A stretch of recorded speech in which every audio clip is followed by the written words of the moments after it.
Before the world knew flame or fate, before the sanctum raised its gate, a dragon wandered tired and worn through misty skies of silver morn.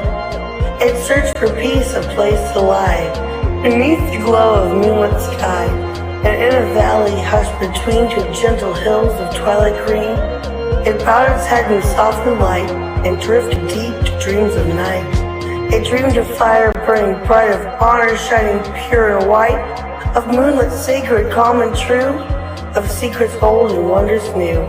From dragon dreams the whispers grew, a hint of halls the world once knew, where mysteries danced in shadowed air, and magic bloomed in hearts that dared. That was the dawn of what would be, where five fought fate and unity.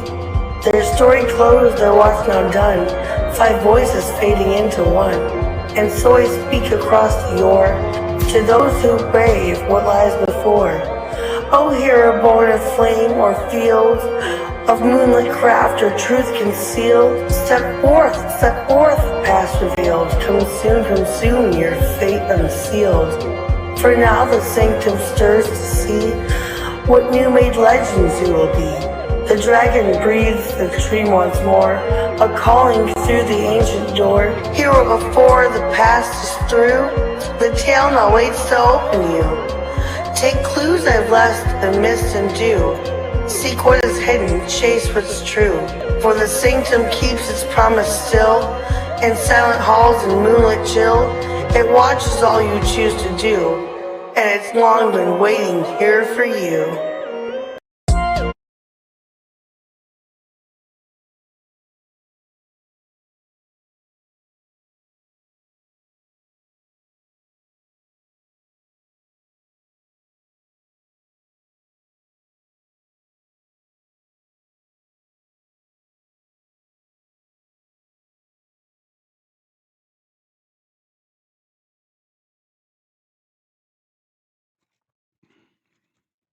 I guess with that, go ahead, Ray, if you want to take us away and give us the full breakdown recap of the episode. Hi, so this is Solaris. Last week, Vero, I kind of followed him, saw him going out the window of our little bunk bed situation before we get to the school.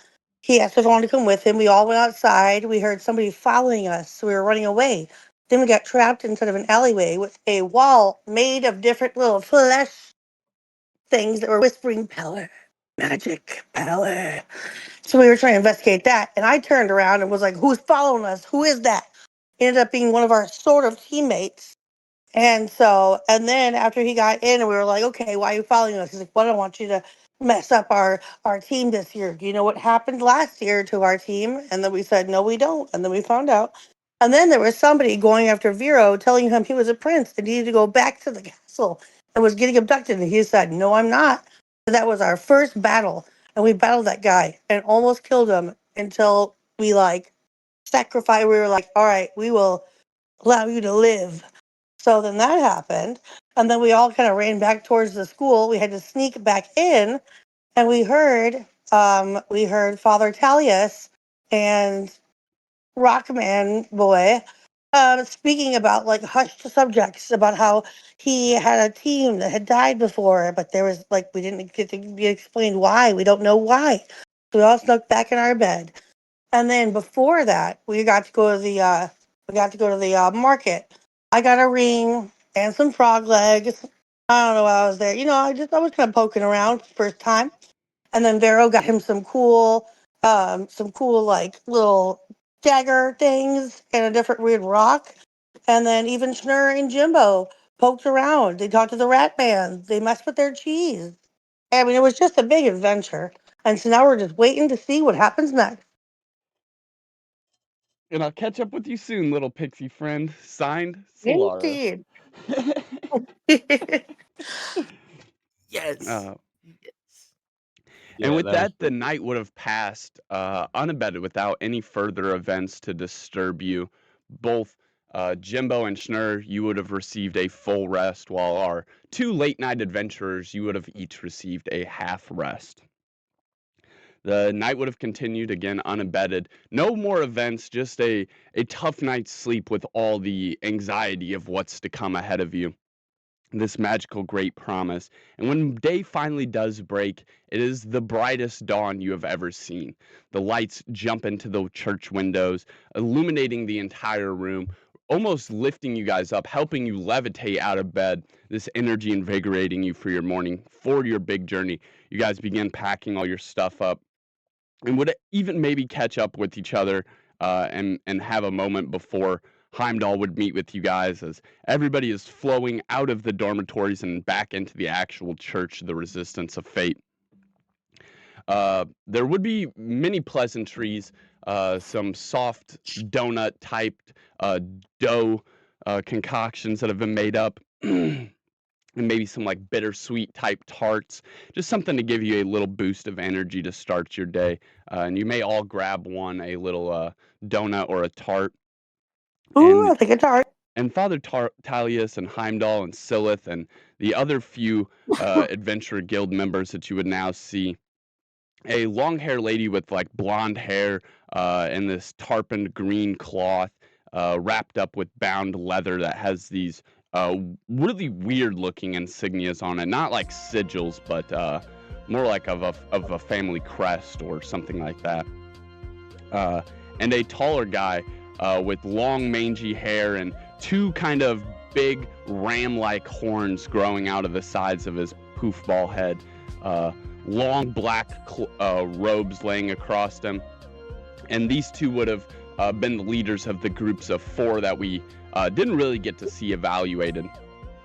And everyone would kind of like get together, all of the Adventurers Guild members and Father Talius all at the edge of town. And Father Talius would look out across all of you with another big smile, breathing in this moment with you guys. My recruits, today, fate takes you out of our hands and into your own. Your futures can no longer be controlled, decided, or dictated by destiny, but lay in your own choices. Today, you make your way to Mistvale Academy. And with that, his hand begins to glow this golden light before he places it all the way down on the ground, almost crouching down to one knee, his old body groaning and his muscles creaking as he does so. He sets his hand down on the ground. Summon Readied Ally!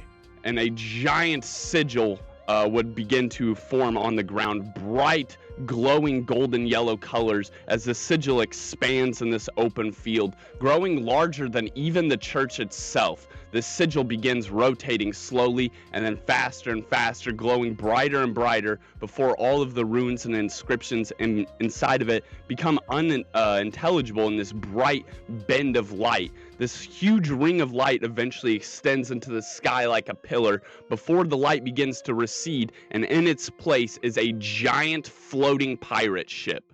A massive, long-bowed, darkened oak ship with a single pirate ghost captain. And a large plank drops down from the top deck down to the ground where you guys are that you can climb up. The ship hums softly.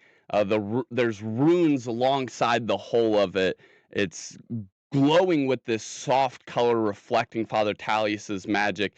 The long iron rudders that are like running along the bottom of it groan and squeak as if this thing has seen many years out on the open ocean. The spectral captain is translucent, calm, a big welcoming smile on his face as his skeleton hands reach out and wave all of you new recruits to board. Oh. Let's hop on the ghost ship. All of you would be able to start walking and boarding as some of the others would as well. And before you guys could, though, Father Talius would place his hand on your shoulder, Ray. And he'd pull you just to the side, not very far.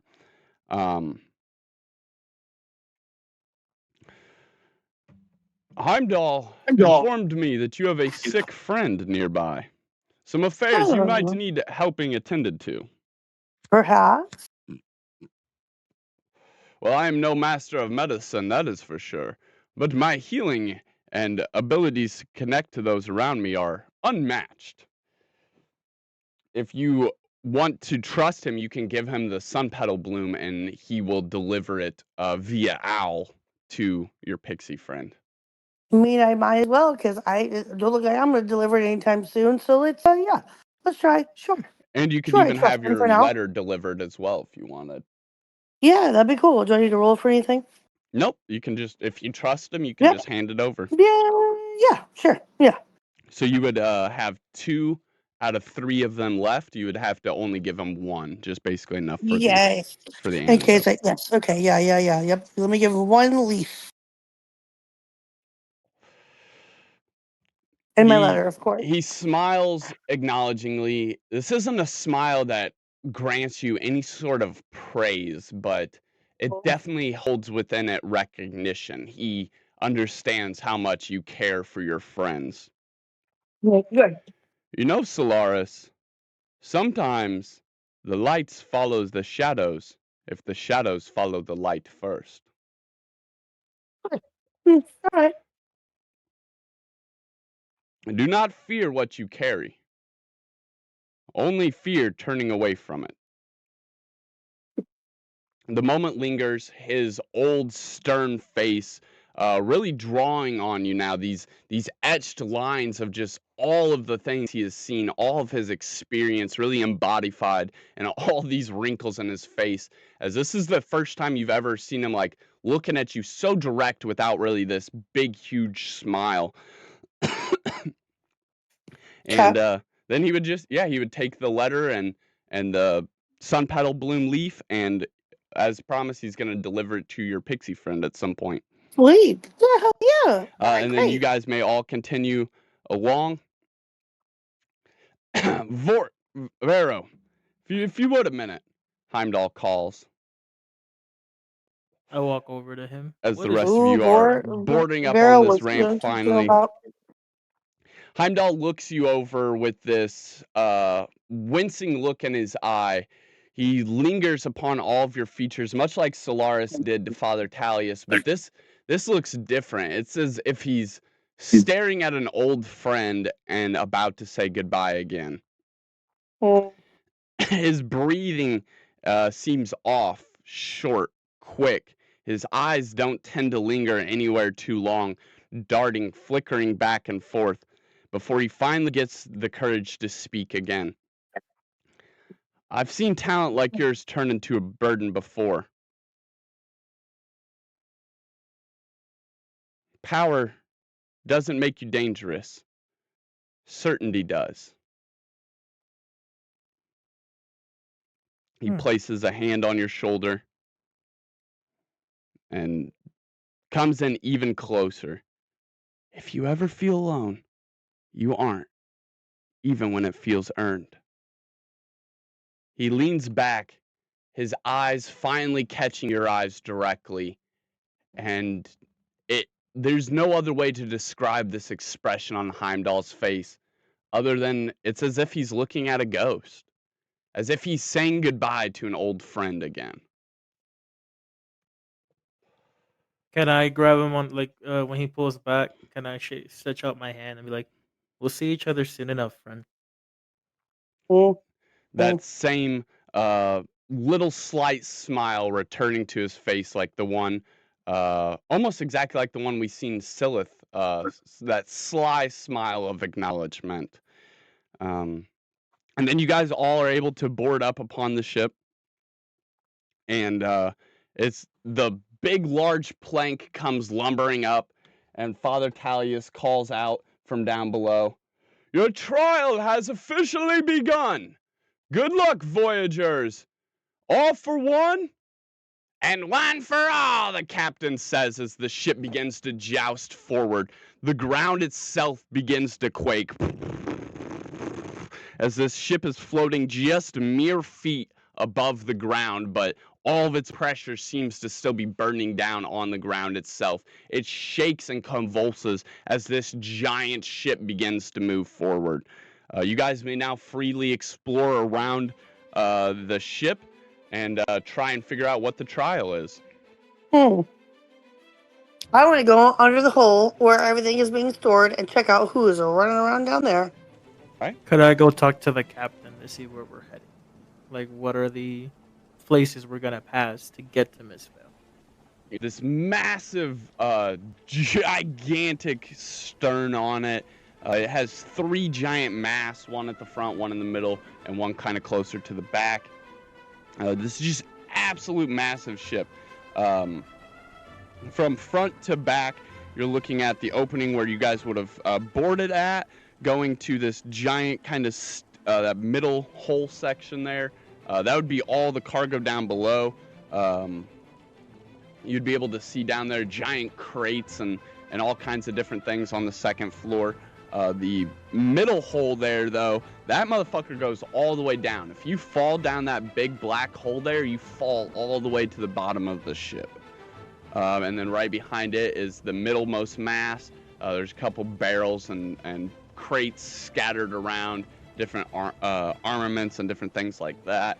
And then down as you go towards the back where there's like these bench-looking 3 benches on each side. That is kind of closer to where the stairs would go up, and at the very, very most back there, where there's like a table and a steering wheel and stuff, that would be the captain's quarters somewhere in there. So as you go down and venture to the bottom of it,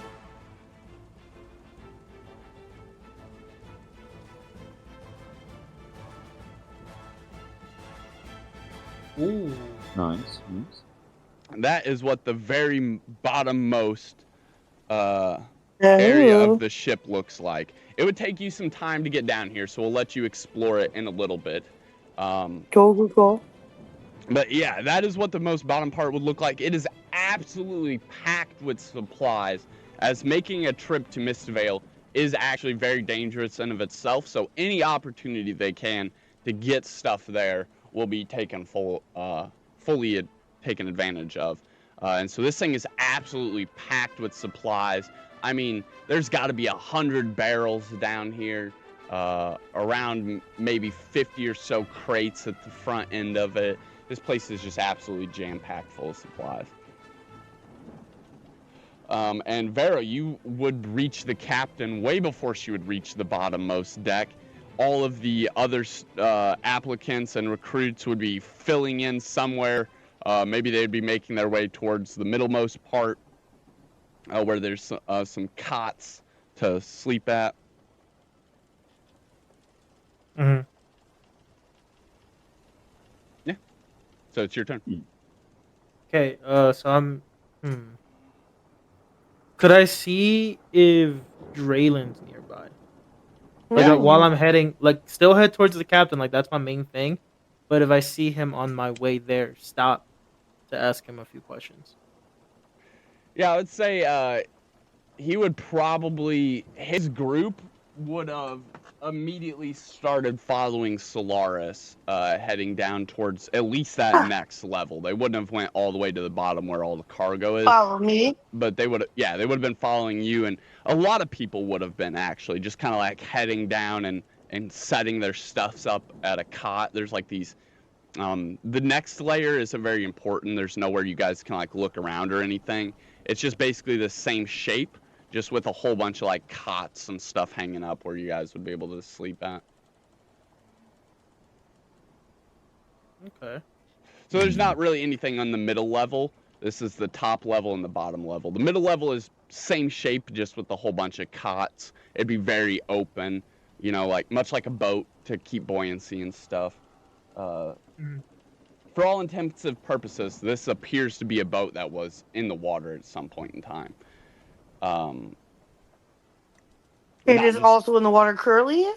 No, currently it's floating. No, we're floating, man. Yeah, like in the water though, like floating in the water. It's in the literally middle like of a the ghost town. ship. Okay.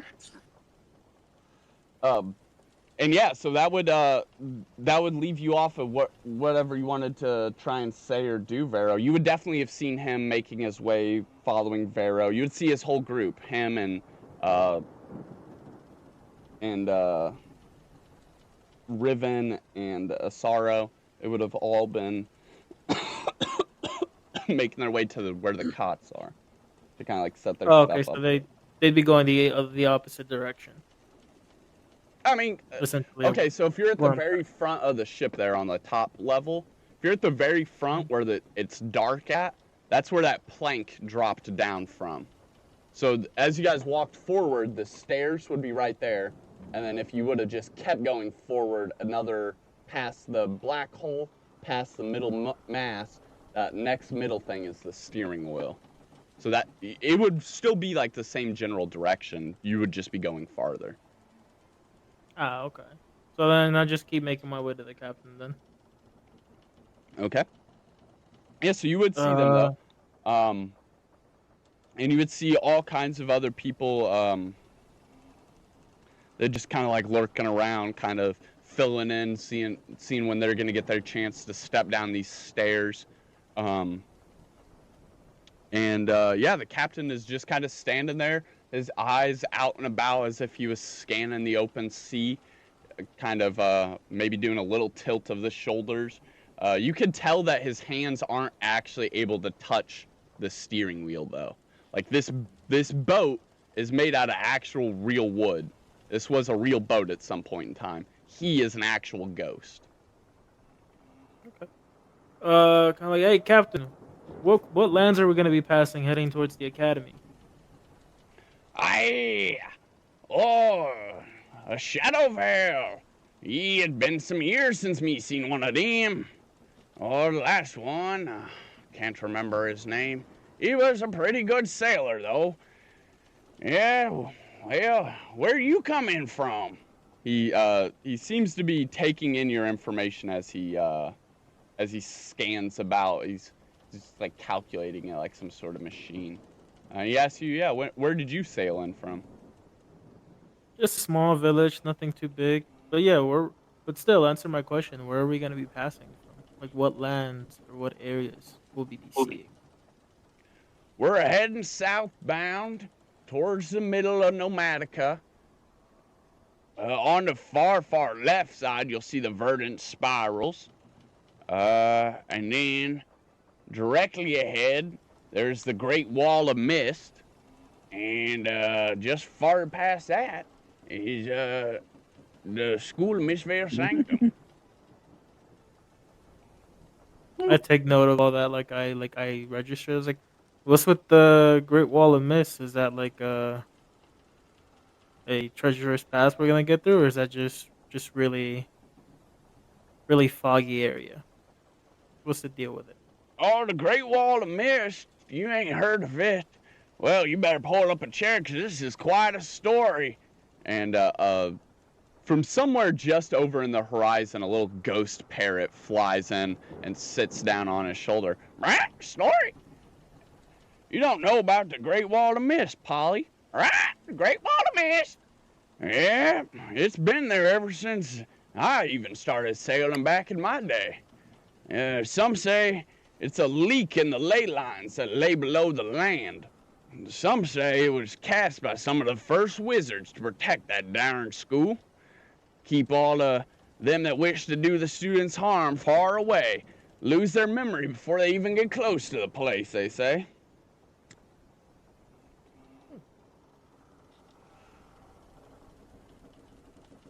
That's why you're luckier with me.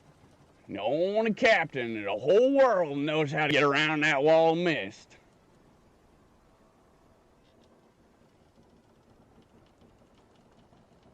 Can I ask him about how long, like before he became a ghost or specter, how long has he been sailing for? No. Yeah, I don't really have much memory of what actually happened to me. Though I was sick for some time, had the gut rot. I think one day my crew left, and I'll always remember wishing I would have took that dang father's advice. Leave a life of stealing and looting behind, use my boat, help people that are being after be getting freed to, yeah. He keeps his eyes scanning on the open air, essentially, in front of you guys. Mm-hmm. He doesn't seem to have a perfect picture of what happened to him, but he would definitely have some regrets in his life because that's what would keep him as a ghost. Mm-hmm. Yeah. Unfinished business. Yes, yes. And he would remember, of those regrets, he would remember maybe not taking care of his crew the best would have been a regret, and not listen to whatever priest he would have known, not Father Talius, but whatever priest he would have known. A religious figure, yeah. Yeah, maybe tried to convince him in his life to stop being a pirate and help people that are being chased and captured and killed, help them get away. Maybe even potentially shadow veiled that were being hunted. Mm-hmm. Well, then I'm just gonna say, like, well, I see you. Keep an eye out, so I'll stop bothering you and asking you pesky questions. Thank you for the ride. I appreciate it, Captain, and thank you for the stories. Wait. You notice I ain't got no right-hand mate, no shipmate here. Well, not that I really need one. No crew to keep track of, huh? But what I am gonna need is one of those fine barrels of bourbon. You think you could sneak me one of those? I smirk at him and I raise my hand. That's a salute. Aye, Captain. All righty then, Yeah. first mate. And you might find that helping an old friend like me will help you on your trial indeed. And he just eyes keep scanning back out at the horizon. Mm-hmm. He definitely seemed like he knew a little more than he's allowed to let on, as if some magic restrains him from telling you too much. Yeah. But at the same time, he seems like he has his own free mind. Like he wants you to sneak him one of those barrels of bourbon he's supposed to deliver. And then that would bring us around to Jimbo and Schnur. As all this is going on, as you guys have taken off, this upset of rumbling has begun, and you guys have begun floating forward at actually quite high speeds. I would say you could estimate you're moving around 20 to 30 miles per hour right now, which is actually ridiculously fast. Mm-hmm.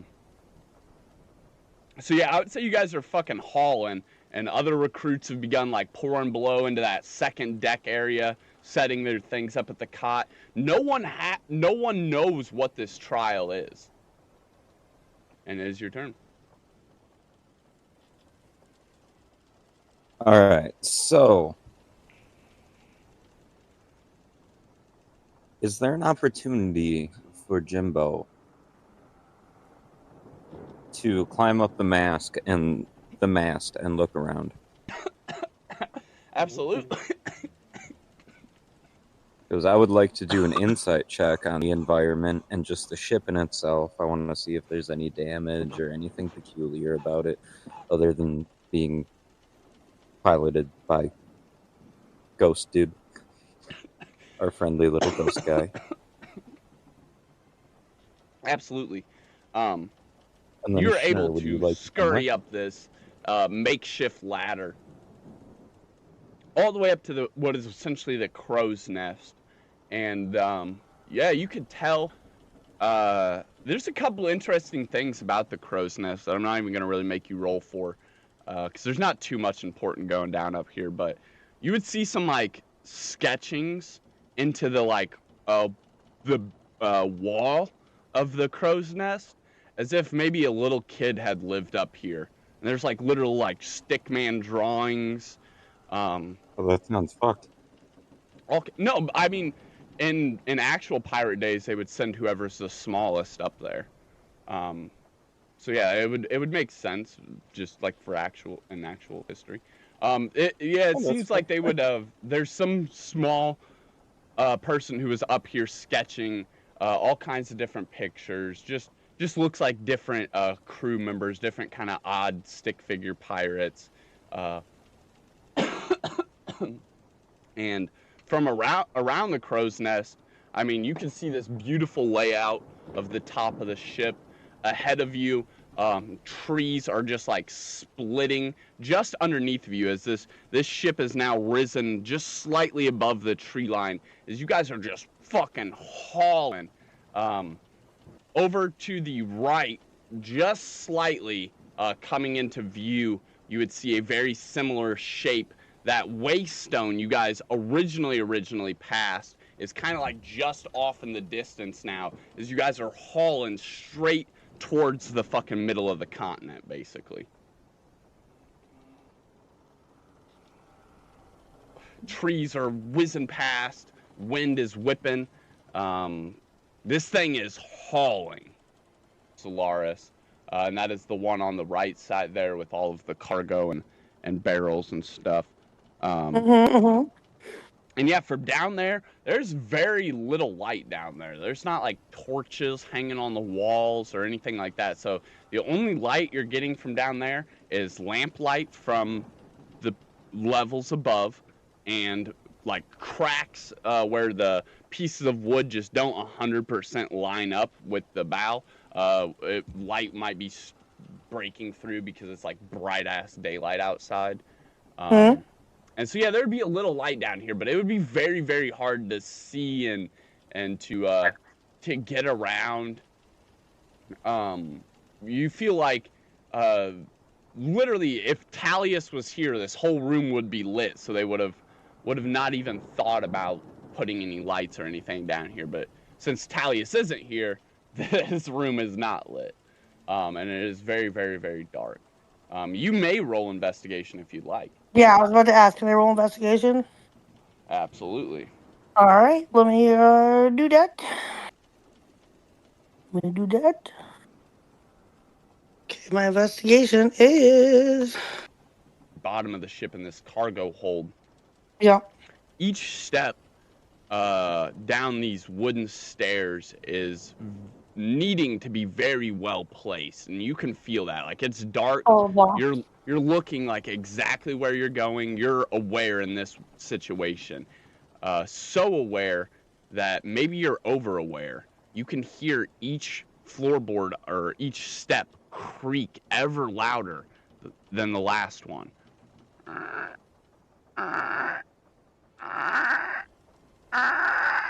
As you make your way down, they get louder and louder and louder. The very last one making no sound at all. And where you expected that loud creak to be, instead you hear a flurry of scuttering across, we'll say, the far right side of the room there.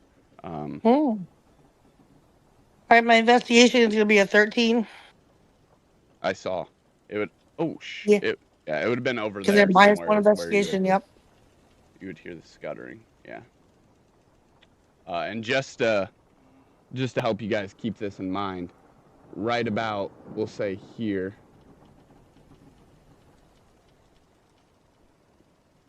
this rectangle that doesn't have the other end closed, somewhere right about there is where the stairs would actually be coming down. So for you, it would be your left side, but it would actually be the right side of the room, because I'm looking at like the ship. But for you, as you're walking down these steps, it would be it'd be very close to you on the left where that circle is, but physically it's at the top right of the ship.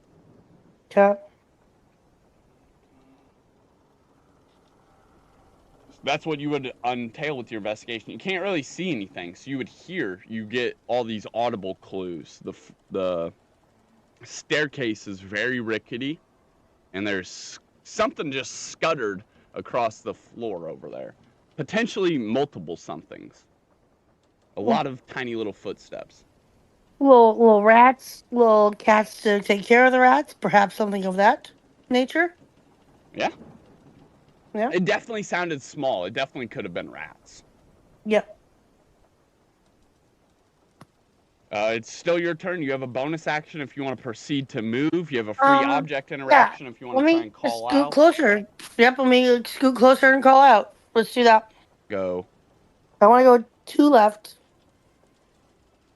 Well, to the right, but to left. To my left. This way? Yep. No. Okay. And be like, hey. That's what I like to do. Yeah. You would absolutely be able to do that. And why don't you go ahead and roll animal handling? Okay.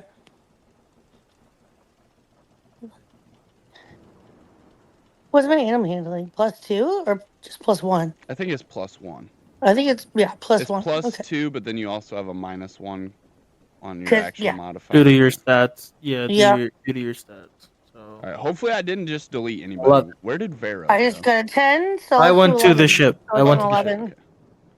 I have a Where the +11 captain animal would be. handling. All right. Sorry, guys. Ooh, 19. Okay. Yeah. So you get over there, and you're like, pss, pss, pss, pss, pss, and the scuttling has stopped.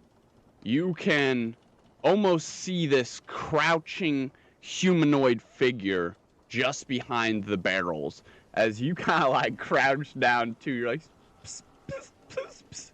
And there's like just enough light where you can now see as the ship moves, maybe past some like taller trees that were shading this area a little better. And as it continues to move, more light kind of follows the lining where the cracks in the boards are, and the light basically cuts that shadow in half, and it reveals that there's actually nothing there. But now, down at your feet, there are like 3 to 4 tiny rat bodies. Okay. And they're all dead, though. Would you like to Oh. investigate? Oh. They're all rats here, but they're fucking dead, so. Yeah, there's about Am I 4 of supposed to them. give them funerals? Am I supposed to bury them at sea? There's about 4 of them. So I'm just gonna kick them to the side. You don't even want to investigate them? It's fine. I'll roll investigation. I'm just saying, before you touch them, you might want to look at them. Oh, well, I don't want to dehydrate for sure. If I was going to touch them, I'd just touch them with my feet. Like, I wouldn't be like, Okay, All right, so you know my what? Fine. Yeah, investigation, I go think it's ahead. Let 'em about live. minus Roll a one. Should be strength fine. check real quick. Yeah, I'm not petting them. I'm not like, oh, petty friends. No, we're not. No. Yeah, go ahead and kick them away. Roll a strength check real quick. Oh, my strength is +2. Okay, let's see what my little D20 does. That Let's is a see. 10. So 12. No, Yeah. like you rolled the Oh, 8, 8, but 9, with your 10. plus Okay, 2. yeah. So yeah, 10. you kick one of these little rat bodies away, but when you kick it, it doesn't actually go away. It like as you Oh. try to kick it, it seems to stick to you, and now it's like on the bottom of your foot, like a Oh. sticky note or. Fabulous. Yeah, there's. Rat trap glue. Yeah. Yeah, and now it's all sticky on the bottom of your shoe. You want to try and remove it? Yeah. Go ahead and make a strength check. Okay, so strength +2. Wow, this is Okay. going way easier than I thought this was gonna be. Someone All might right, want to guys. roll up and possibly help Oh, Solar. I ran so then wrong. they can Okay, turn the the wrong other one. The way. first one I did was wrong. First one I hit something wrong. Okay, so that wasn't okay. Oh, why? Okay, yeah, that was my D112. Okay, D20 is 9, so 10, 12. So I have a 12 for my strength. That is not enough. So Oh, now your hand and your foot are like stuck together on your shoe on this rat, on this all right. carcass. Then. And as you're like struggling and like hopping around on one foot, you can see they're covered in something like translucent, something that's nearly invisible to the naked eye. But when light hits it, it like reveals it. Just the fact that it's like glistening and diffracts the light. Oh, goodness gracious. Okay. But in the dark, it is basically invisible. Even with a 20 investigation, you would not be able to see it. Okay. So yeah, you are now binded by your foot and your hand. Once you have 2 limbs that are stuck, you are officially binded. Great. Which means that during your next turn, you're going to get a chance to, roll your strength check to break out, just like you had this turn. You'll actually get 2 if you want to do it for your action and your bonus action. However, if something attacks you, you cannot use your armor class to defend yourself because you're technically binded. So it's basically a free hit if they roll anything higher than, like a 1 or 2. So that's Okay. just something to keep in mind. Solaris Oh, is in fine. this Everything's fine. Everything's fine. darkened, Cool. like sketchy This is why you honor the dead. area, Right? and You know. she's not like bound up, hopping on one foot, seeing this like translucent looking glow of diffracted light sticking on Primitive. top of these rat carcasses. It is now officially your guys' turn. Or no, sorry, what was Vero next in initiative? Yeah. Wait. Keep in mind, you have no No. idea Okay. any of that's happening. Yeah, that was me. I just head towards to try to get that barrel of rum or ale that the captain wanted. So you would have, let's say that your main movement would take you from the top all the way down here. So now you have a bonus action and a free object interaction. Try to investigate to see where the barrels were, like to see if I can see them around me or Yeah, near me. I would say that you can roll. Well, no, because you can't roll for your bonus action. But as you step down these creaking stairs, you would see that there are some crates in front of you, and you would know you have arrived at the cargo area, essentially. But you have no idea what's actually going on down here, much less where these barrels would be, because they're kind of hidden away in the back, hoping that if anyone were to stumble down here, they wouldn't immediately find the booze. But yeah, you make your way down here, each step creaking a little bit louder than the last, but you can't concentrate on that because you would hear some sort of skirmish or ruckus happening close to where Solaris is. This kind of like hopping, oh, ow, oh, oh, ow. She's like trying to unstick her hand, and this like it's like pulling on her skin, like if you put your hand on a sticky Trying trap. desperately. I just put my hand on my face, like, what does she do now? Oh, what now? Before you end your turn, because you have a free object interaction, there is something like really, really smart you could do, but I can't tell you because I'm your DM. But like Pull you my hand off the foot. you or have something. something with you that could be really, really helpful right now. Oh. Can I pull morph? Yeah, you have a free object interaction. And when Morph gets down here, we actually see Morph in kind of like his environment, a darkened area that is now hit by this magical light of this radiant wisp. As you hold up this cracked lantern, this glass on it looking a little worse for wear, but this frame, beautiful, bold, and the light swirling inside of it, happy, rhythmic, bouncing in these like kind of movements, almost as effects of the web, because that only applies in darkness, are gone. And you would see from the top of this room all the way over, like down the side where Solaris is, at the top of the room, all the way where the roof of this level and the girders meet against the wall of the ship. There is a line of diagonal webs, like nearly invisible in the darkness, but here in this magical radiant light, it glistens and literally like highlights it and makes it easy for you to see, as well as across these rat bodies and across different various barrels across the room, like on the lids.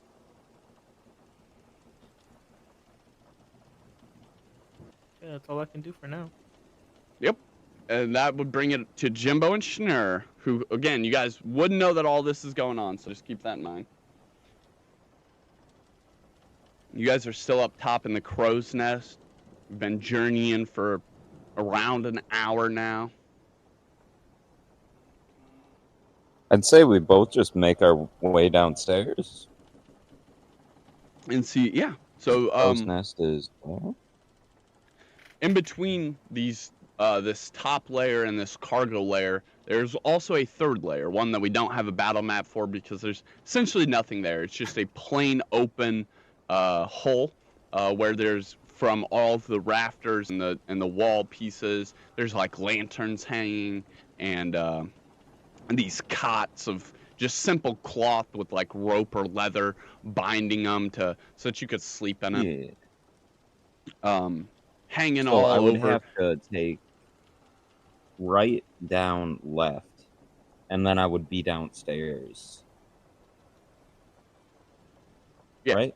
Yeah, it would Or do I have to go all the way up?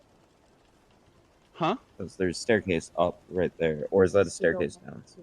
You guys are on the top layer Oh. right now. You guys are actually at the crow's nest. So as you guys would descend the crow's nest, you would be on the very, very top of the ship, which is the outline on the left there. The map on the left. Yes. The map on the right is the very, very, very bottom of the ship. You guys essentially would have to venture through the middle section, which is what I'm describing now, this like open hole area with cots and different things hanging about. And this is where all the other recruits have like made their way to. Like filling out and spilling through this different area, claiming different cots, putting their items and gear up, kind of like just bunkering in here for however long this trial is about to be. Some of their I first guess we'll times. go downstairs and try and talk to someone. It Um, won't be too wild. this hole, especially in this like crammed up area. There's all kinds of people. Some you've seen before, some you have not. Of the people, like, you know, there's like Silith's group, which is like Draylin and his two lackeys. There's the brother and sister elves. There's the big earth guy and the tiny little dude who we saw all the math equations for his magic. But there's also a lot of other people. There's a human girl that is like covered in this white and glowing cloth. There is another moonfolk who you haven't seen another moonfolk up until now. There is Hello. a verdant arcling, which is a arcling that is chosen the plant type specifically. So not just earth, but plants specifically, nature. There's a quickwit, which this is our first ever quickwit we've ever seen. There is another arcling, a fire arcling. There is another veilborn. There's a stonekin and elf. And just various other people in the background of this whole room. Is there anyone that you want to try and go and talk to, or go through the crowd and just roll and see if you could gather any information? Because again, some of these recruits, this might not be their first time even attempting this. You guys, on the other hand, have absolutely no clue because Heimdall didn't tell you guys anything. Could I potentially just shout, "Hey, who's all been here before? Mm-hmm. And what was it like?" Would you Yeah, like to let's go try with to that. be intimidating or charismatic? You want to try and like just be like, "Hey, does anyone got information?" Or you'll be like, "Hey, y'all got that info?" Unfortunately, I think I'm gonna go with charisma, even though I want to be a little angry dude. Go ahead, roll the roll. Oh, hell yeah! Yeah, I would say you don't even got to roll. They don't even got to roll. There's two people that would help you in this room if you just simply asked. So with a loud, proud 17, they would definitely have heard you. The murmurs kind of like die down a little bit.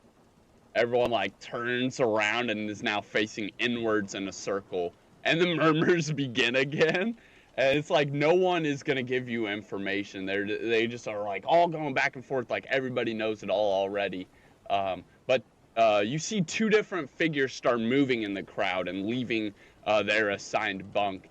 One of them is Bramble Ironroot, and the other is a small human guy who we didn't get to see what actually his magic was. They're both like kind of moving across the room, one circle around the left, one circle around the right. You could potentially assume they're both coming to talk to you. Who would you like to engage with? Or do you want to sit here and see which one of them makes it to you first?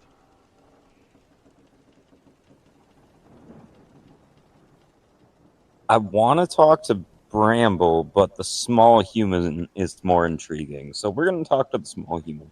Or you could just sit here and wait and see what happens. Let's just wait and see Okay. how it goes. Oh, but if my turn's not over, it doesn't hurt to look around real quick. But I don't think there's anything to see. It's just big old boat full of people. You never know. Go ahead and make a roll. What about Schnur? Do you want to? Yeah, let's do it. Do you want to look around, Schnur? Throw a little assist his way. Sure. What should I? Go for it. So we can both make a check, right? Yeah, she hasn't even got a roll yet. So I would like to do an insight check, and then if you did a perception check, that will give us a pretty good chance to figure out what's going on here. Jibbo rolled a 22, and Schnur rolled a 4 for perception. Yeah, you guys got to make sure you call that out, by the way. Thank you, Savage. And make sure you're calling out your rolls, the actual number. Oh, we just did the roll. Savage just beat us saying. to it by a second. Savage was absolutely just on the ball. I was just throwing that out there as a reminder, not saying anything. I appreciate that. Yeah, there's some interesting things, not in the room itself, but happening in the room. You got Jimbo with that 22, Riven Blackmore, small chunky boy, battle axe on his back. He's the lackey with Draylin. You see him putting some sort of stone that looks exactly like one of the stones you have, and he's just kind of like looking at it before he puts it back into his bag.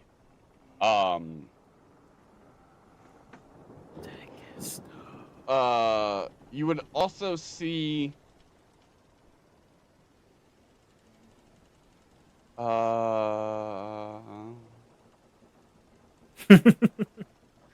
there's a lot of shit that's going on in this room. I don't know what we can reveal. Schnur, you would see that that girl, the human with the white cloth that's like glowing this radiant light, you would see etchings on that cloth that look very much like fairy language, like the ancient language that actual fairies would have spoke. Not like fairy magic or anything, just like etched with like actual fairy words. You would see there's a couple people that look really sketchy. Bramble Ironroot, for one, as he's making his way to Cloud and closing in on him pretty quick, he has a very serious look on his face, like a man on a mission. He is coming in hot, and he's kind of like ducking in between people, and he's a big, wide, like, armored up with this bark and has this tree growing out of his shoulder. He's a big guy, so for him to be weaving in and out of people, he's got to be moving on a mission. And he's closing in pretty quick. And there is a humanoid, well, I guess you guys have been around Barrow now, so you would know kind of like the distinctions between a shadow veiled and a human. There's a shadow veiled standing kind of near the back.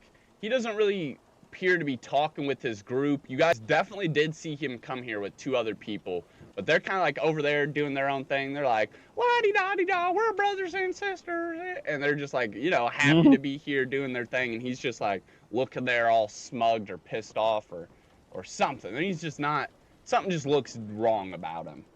And the way he's just sitting there way back from everyone, not even talking with his own group. And yeah, that's all you guys would see. And then Cloud, of those 2, let's see, we'll do first one is Bramble, and second one is human. Bramble makes it to you first. He closes in pretty quick, like I said. He's a big guy, but he's moving fast. and he just appears there now, just directly in front of you. He's not taller than you, but something about like just his stature is appearing like he's leaning over you, even though he would actually be shorter. Because you're like what, 7 foot? 6. 6 foot. Okay, so you're like a foot taller than this guy, but he appears larger than life in this moment as he rushes up to you. You were asking if anyone had been here before? Yes, sir. Well, I haven't made it through, but this isn't my first time, it's true. May I ask what happened on the way?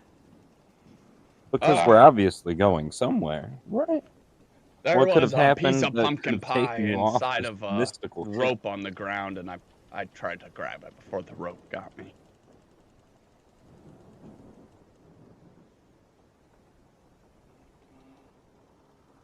Bro, are you a ghost? No, I just didn't make it. Have you never been to one of these trials before? Oh, first time for everything, right? Oh, I guess. Well, let your old buddy Bramble Ironroot give you a couple pointers. As nice as Father Talius seems, that's just because he believes in us. Their secret goal is to eliminate us and stop us from getting to Mistvale. Only people with true dedication can make it there. Were you not listening during Father Talius's Fates Recruit speech? Probably not. Basically, this is a trial to see if you'll accept the will of destiny or if you will try and create your own will. The whole trial's kind of like a setup. That's why everyone's huddled down here, just waiting for the first thing to go off. We have no idea what it could be. Subtle footsteps behind you. And then a quiet pause. Actually, you're wrong. We do know what the trial is. Although, looking at your demeanor, I would assume that a brute like you would have no clue. And that human that was walking up to you, who it is also not his first time, he is here. Sir, good little human man. Oh my god. Yeah. Do you know anything about our endeavor? I know that it's a trial to see who they can pluck off. Oh! More than likely, since they've already set us on basically a track, the only thing we have to do is hold on tight, grip our nails in.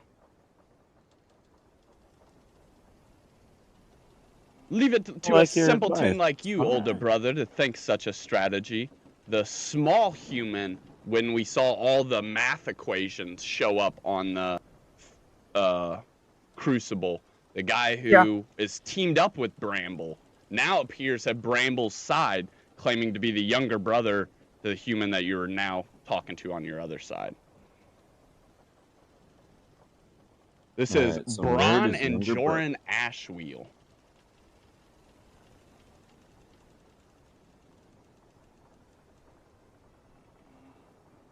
Sorry, I'm trying to write quick. Bron is the older brother, by the way. I'm still stuck with my foot to my hand, Yeah, right? I know, with a rat in the middle. Anyways. Okay. Yeah, they're basically trying to pluck us off, he says. And then the younger brother comes up, says, yeah, leave it to a simpleton like you to assume all we'll have to do is dig our nails in. And then it cuts over to Solaris and Vero, who are down there, now presumably pretty close to each other. It is your turn, Solaris, if you'd like to try and make a strength check to break the webs. Yeah, I'll do that first. And then for my one free move, I'm yelling for Vero to be like, hey, bud. Okay, but sure, let me do a strength check. My strength is +2. I already memorized that to make sure. Okay, let's see what I roll. Let's see what my frickin' D20 is. Okay. 20, exit. Damn. Y'all can read it before me, because I don't get there. Snap that. Oh! 21! Oh, nice. Yeah, you fucking snap those webs in this fit of frustration. Yeah, You're like, ain't no one gonna bind me up before my adventure gets going. fabulous. What's really weird though is if you are successful on passing your strength check, when these webs break, they like vibrate and tingle madly. You imagine like a worm that's been thrown down on the hot sidewalk. It just like spazzes for a second before the web and evaporates. Well, it's interesting. And with that, Okay. all evidence of what you were just stuck to is gone. And now Vero approaches. Okay, hi friend. I'm all initiative. good. Take it Thanks away. though for checking. So like, hey, What did you get yourself into?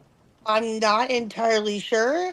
A rat got very goopy and stuck to my shoe with my hand, but then I was able to break free, and then the little things vibrated, and oh, now I'm here. Hi, you're here now. Hi. You I'm look just over here and for there are some no rat alcohol. carcasses. Yeah, I'm not gonna kick a rat anymore on this ship. I think I learned my lesson. No, Vero can't see him. I was like, what rat? Oh, okay. So, well, okay, I kick a rat. Apparently, it's this is, apparently a ghost ship. You talk to the ghost captain. I think I found ghost rats, and they're very picky. You sure you haven't been bathing in the moonlight too often? I don't know. Don't call me on it. Well, do you want to help me find this barrel of ale for the captain? Yeah, Or do you want yep. to keep looking Now for that those I'm not, rats? no, I'm pretty done with him. I didn't like the experience. Let's continue on your. What are you doing? Yeah, let's go. You hear large slamming footsteps above you as it sounds like a fight is breaking out up top. Oh, you want to keep looking for the barrels, or do you want to see what's going on upstairs? Go check on everybody upstairs. I'm definitely gonna keep You're looking for gonna that keep barrel. barreling. You want me to go check on everybody? Yeah. All right. Get you away Okay. from these imaginary rats. I mean, real rats. I mean, They're real rats. real. Father Tallius's words echo in the back of your brain. The light will follow the shadows if the shadows follow the light first.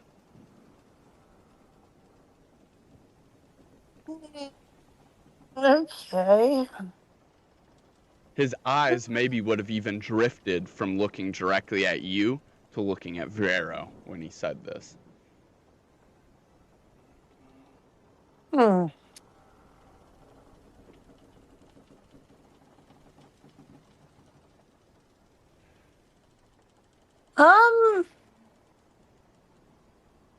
I don't know if we should separate, Vero. I don't know if I want to leave you down here in the dark with the dark, the darkness.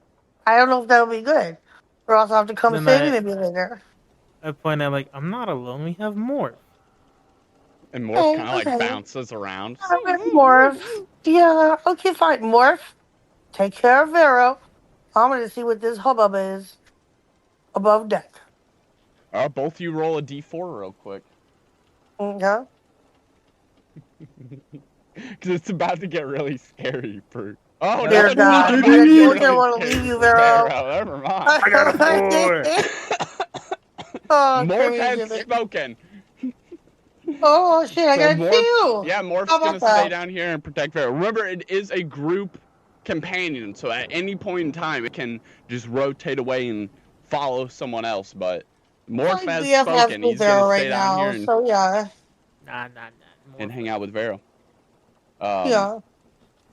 Yes, you can try and find those barrels. Solaris, it is technically we left off on your turn if you would like to move now and go up, or you can stay here with Vero and search around. It is. I kind of want to. I'm so stuck right now between going to check out what's happening and just stay with Vero, even though he's like, oh, I'm good, but like, it'd be better to have like a partner, like in case a crazy monster jumps out from behind some whiskey barrels. You don't know. Why don't you go ahead Okay, I'm and gonna go. I'm gonna go. I'm gonna follow the. I'm gonna go upstairs and see what the heck the tussle is. Let's go. Okay, sure. I'm done with the rats. I don't need to talk to any more rats. This guy says he's good. Then cool, be good. I'm gonna go away from the imaginary quote rats. All right. You fine. You make your way up those creaking stairs and back up top where it does appear a fight has broken out. But to understand why, we're gonna have to rewind a couple moments back to Schnur and Jimbo's initiative. Yeah. Back over to you guys as they're like talking. These brothers are kind of like sparking their rivalry up again.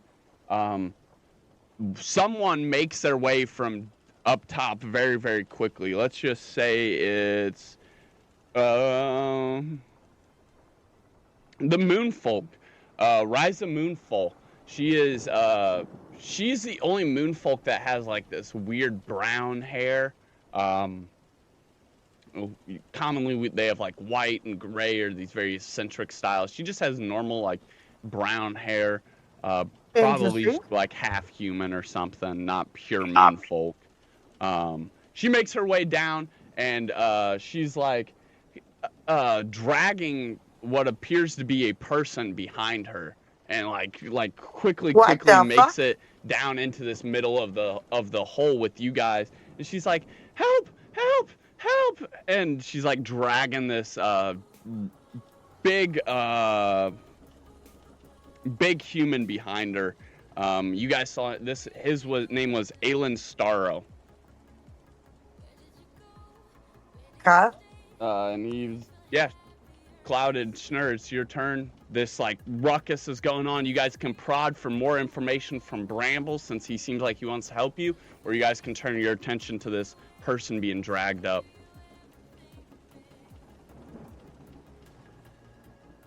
What the fuck's going on over there? This moon. So I'd say we look to the side and can't help but to ask, why are you dragging this man downstairs? You'd have to investigate. She is like in a panic, frenzied state. She's not making very much sense. She's like just begging for help, basically. She's like, help, just look, help, look. Anyone know healing magic?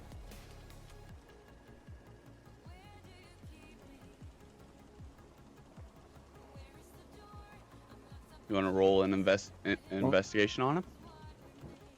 Yeah, let's roll an investigation, because I don't think I know any healing magic quite yet. I can cast Ward, but that's about it. With an 8, yeah, he's dead.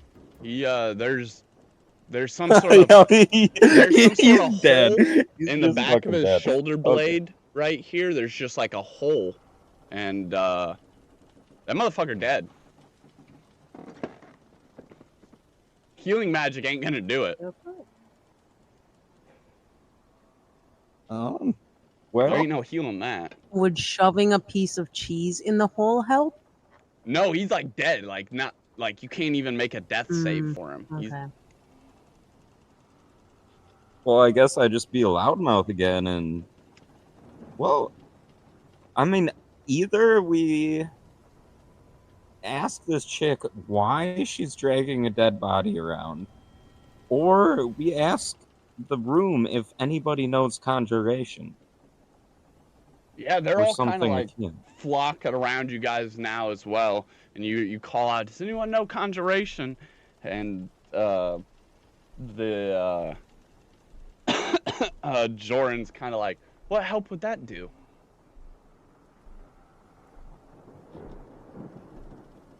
That's a damn good question. I don't really know a whole lot about conjuration, but it does technically bring something back to life, right? No. I was kind of leaning towards that small little no. asking what's up with the dead body first, but yeah, no, I mean, I was just trying to give you got just facts and details, no opinion to it. No, this guy appears dead, okay.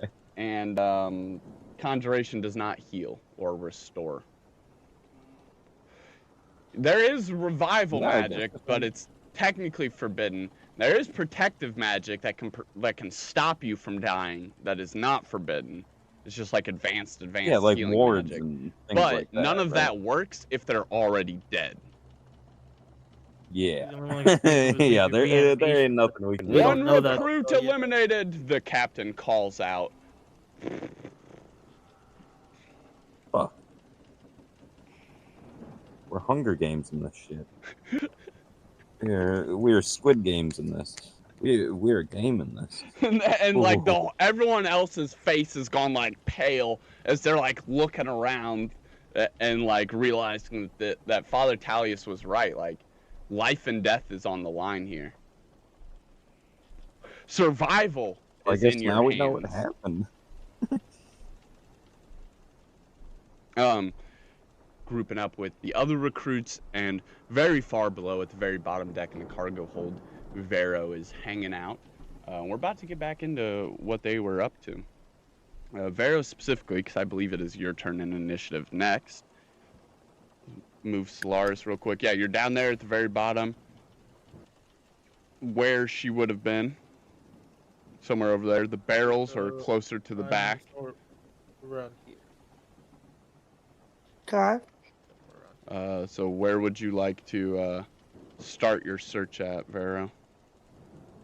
I would like to ask Morph if he can try to find barrels that look or have the symbol of like alcohol or booze. Yeah. Roll a regular 20 real quick. You can roll it at advantage too. So roll another one. Ooh, as an advantage. Hey, very fancy. You could also just use like I'll take the Spark 16. Art, Okay. Spark Bolt. I'll And take the see if 16, please. barrels Thank just you. so happens to explode. Because the other roll was an 8. So. As you attune to Morph, your will becomes easier to see within his light. And not only does he begin highlighting things of dangerous nature, such as this webbing running along the top of the room, and you would see multiple scattered barrels that have webbing across the lids. If you use your entire turn of movement, because his action is the searching, we'll say you could move somewhere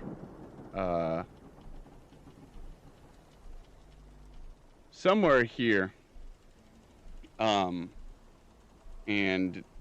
in that bundle somewhere there would be alcohol barrels. Okay, I used my whole Bourbon turn barrels. to move there.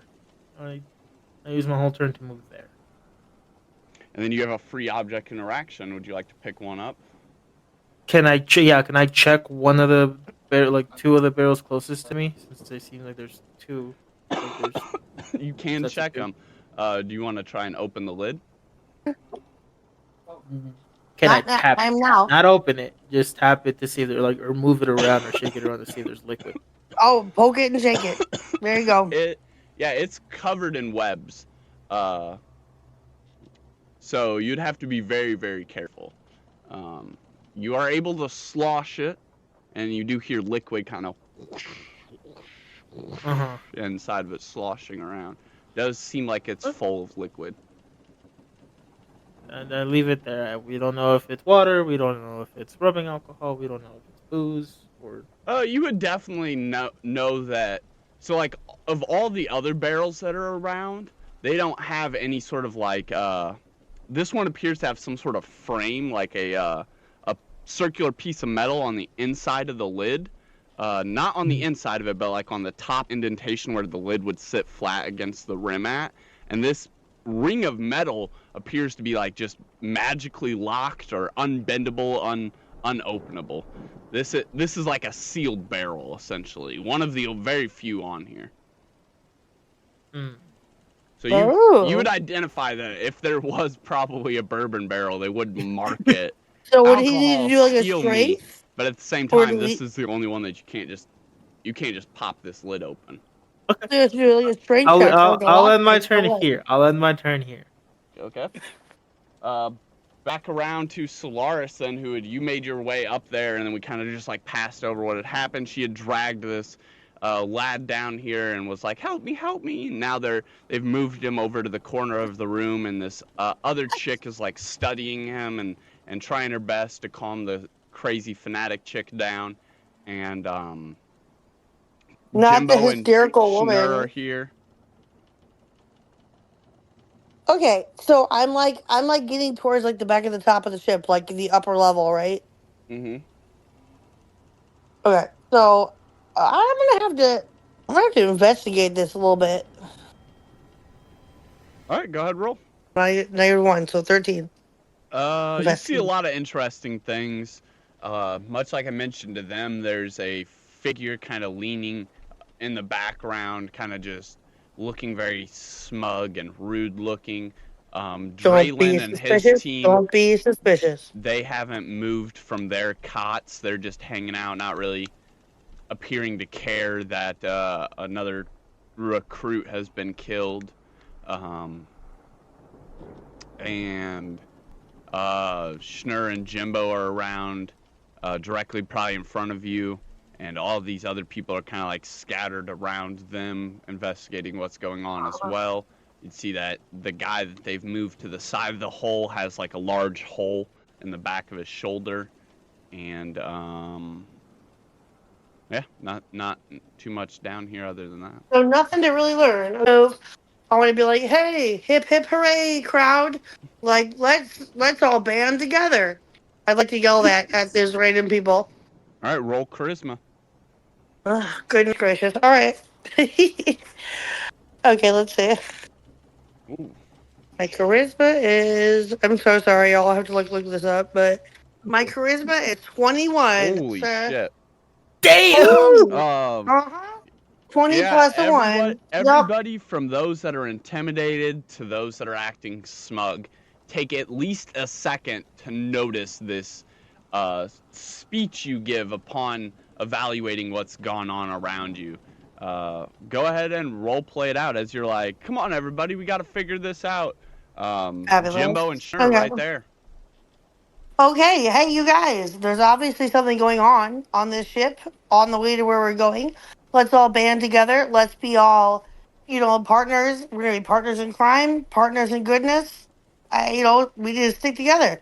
There's obviously something happening, and we need to be all on the same page.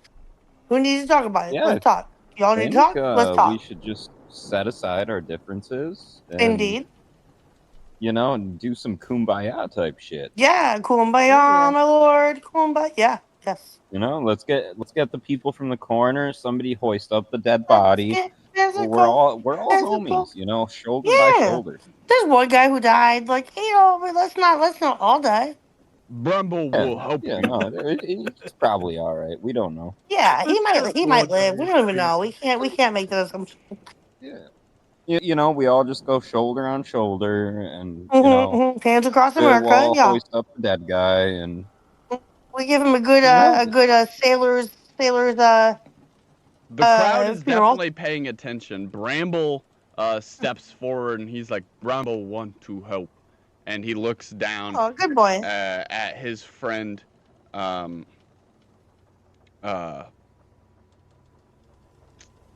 his name, the human that's with him, Joran. And he's like, yeah, I guess numbers do add to our power. It wouldn't help not getting eliminated, even if it meant that we have to team up with my older brother. He looks over, and Bron is like, I guess, whatever is hunting us, we can't just let it take us out. We should start by searching everyone's stuff. Make sure this isn't one of us that's doing it first.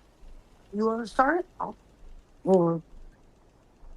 So, yeah, they kind of like get all together. Who wants to be the one to go through people's stuff? Zero takers. All right, Bramble will do it. Don't worry. Nobody minds if Bramble root through your stuff and his fingers turn into these elongated roots, and they start thinning out very, very small, thin strips like hair and snaking across the room. He's like, everybody hold still. And Draylin is like, absolutely not. And he slings his shit over the back of his bag.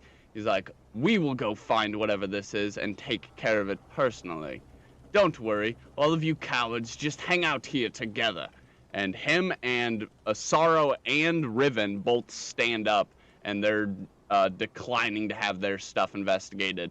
Would you guys wish to have your stuff investigated or decline? I mean, we're all trying to be like homies. Yeah, go through my shit. Are you sure, Cloud? Mm-hmm. Mm-hmm. Mm-hmm. I don't know what the fuck this jacket does. There's something unique about it, but Cloud, I don't remember think what you there's have in your anything else. pocket. Cloud, remember what you have in your pocket. I think I have like. Do I still have Oh, half you the have curse in your stone? what? Remember what you have in your bag, Jimbo. Okay, bag. Okay, bag. That's There's not a what I reason heard. Braylon and this group didn't want their bag searched because they also have probably the same thing you got in your bag. Ah, yeah. Only half of it, motherfucker. Only half No, of you have the cheese full for thing. 400 You have the cheeses? full thing. No, it got Oh. split between the two of us, correct? No. No. Yeah, no. Our hands got glued together because we both reached for it, but you kept it. No, I thought the stone got broken in half and we both had half Not broken of in it right half. now. It was, our No, hands it got got glued. broken. Yeah? But yeah, I thought there it was was never a broken in half. half, and like I thought that Savage like left his piece behind or something, but that he I only had half, essentially so- tried to. I gave it to Jimbo, so he has Jimbo took at least he has my half. So It he never has the got full. broken in half. I don't know. It never got broken in I half. don't. It I only don't. got turned yeah, I was over. gonna say, I broken never what? remember it Totally breaking. did, I remember because that we our both hands reached were for it. like squished together for like Yeah, the because we longest both time. reached Yeah, but you for it guys at the both same time. missed So and But then they hit got each other's separated, and hands. one a whole Yeah. piece went to Jimbo. Yeah, and now Jimbo, the rock is in your possession. And if they find it, you could be disqualified. Well, then I That's just why give I'm up the saying. rock because I'm No, just it's not a about fucking giving honest up dude. the You rock. cannot but you do that. what? If you're found with it now, it is too late. Oh, It is a cursed item. It is I was one- gonna tell you, it's a cursed item. We're not allowed to have it. It's technically illegal to even possess it in this setting, in this world. Yeah, That's why- we were under the impression that we both had a. That's why you didn't Well, have to not- worry about Heimdall not, stealing it, because if he Lax got and I, found but- with it, he'd be in big fucking trouble. All Oh. Heimdall did was deactivate it so it wouldn't continue to do harm every time we picked it up. Yeah, so And if it's then when- deactivated, then it's of But no the way worries, that we got our right? We hands have to stuck like was because- reactivate it somehow, and we don't know how to do that. Yeah, but right now you have the rock. You have the very sketchy, illegal rock. The contraband. If you say, yeah, go ahead, search me, and they find it, you are yeet it, gone, kick, Yeah. skadoodle, bye bye. So how about we say, no, I want to go follow those guys, because they remember one of those fuckers also has something in their bag that they don't want to get caught with. I mean, personal move would just be to present Rock and be like, "Hey, this thing looks kind of weird. Don't really know what's up."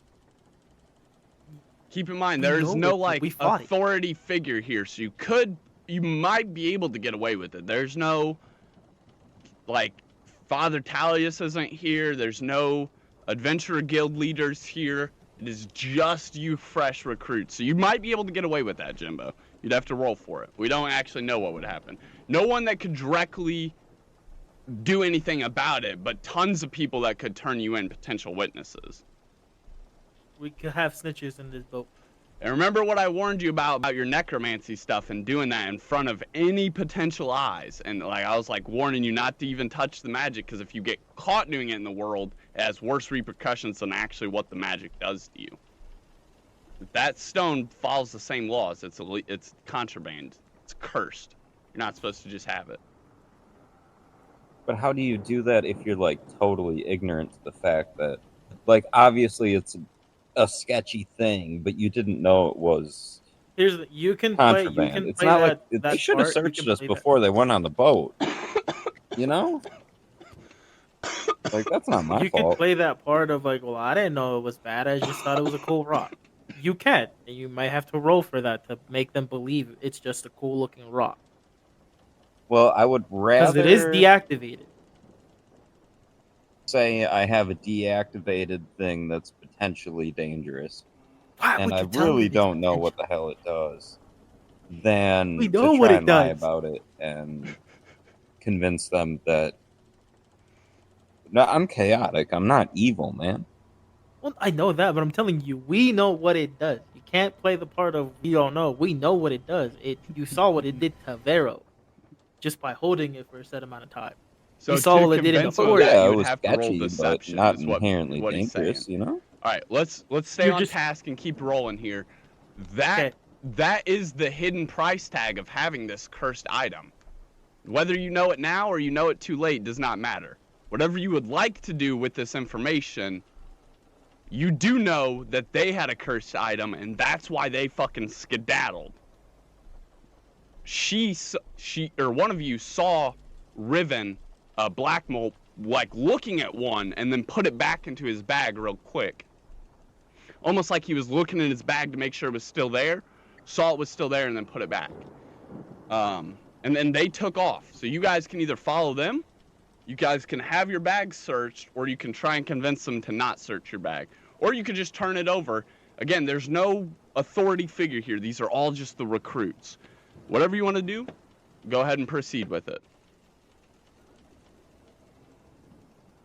I'm going to stick it in the pocket, or try to, of the fourth closest person next to me. Let's just pick someone random. Okay. And let's not pick someone random. Make Who would we a like sleight of to, hand check.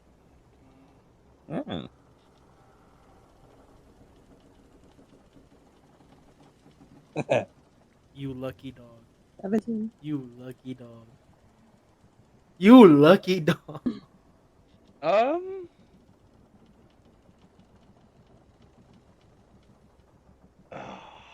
Because if I let him make an assist, that automatically beats it. 'Cause the lowest you could roll is a 1 on a d6, or on anything. The lowest you could roll is a 1. Yeah, the lowest you can do. So is if one. anybody assists Bramble, like if anyone else were around to see you, you would likely fail this. Oh, not Bramble. Bramble's a homie. I know he's No, the one doing the He's investigation. the one checking. His roots are like stretching out across. No, the I'm trying room. to sneak this into someone else's pocket, right? I know. Well, he's that's looking. why I know. he I'm can saying catch he's you looking doing it if around. he He's has the one you would have to branches over it. deceive, essentially. Oh, okay. Gotcha. Let's see. And I would say that you feel a lot of glaring eyes, but you feel like you definitely got it into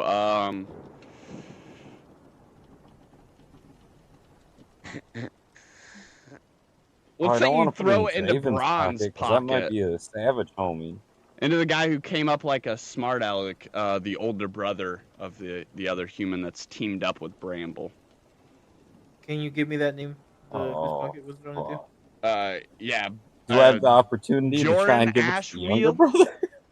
Joran Ashwheel is the brother teamed up, the younger brother that's with Bramble, and Brann, Brann,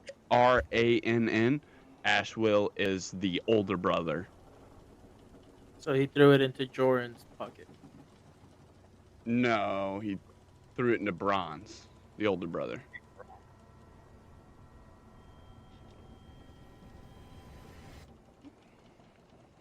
Hey, let's see how it goes, huh? Joran's he way can too roll for it, short. To throw it into the tiny human's pocket, he would have had to like bend all the way down into like a half circle, or had Schnur do it real quickly, like float across the room and drop it. Way too conspicuous. Yeah, he begins searching and searching before finally detects it on Brann. And the two of them, their eyes kind of like glare at each other as Bramble's like, "Anything you want to tell us, Brann?" And Bronn's like, well, "I don't know. What are you talking about? What do you want? I did. You think I did this? I'm good. I could beat all of you. I don't need to do this." And Bramble like pulls it out with one of his roots, and Brann really quickly raises his hand as if he's about to cast a spell. But his younger brother, his eyes glow with that same like aurora color we see in his magic, and all of these different numbers appear like glowing sigils, not a completed sigil, not placed on something, but these glowing floating equations.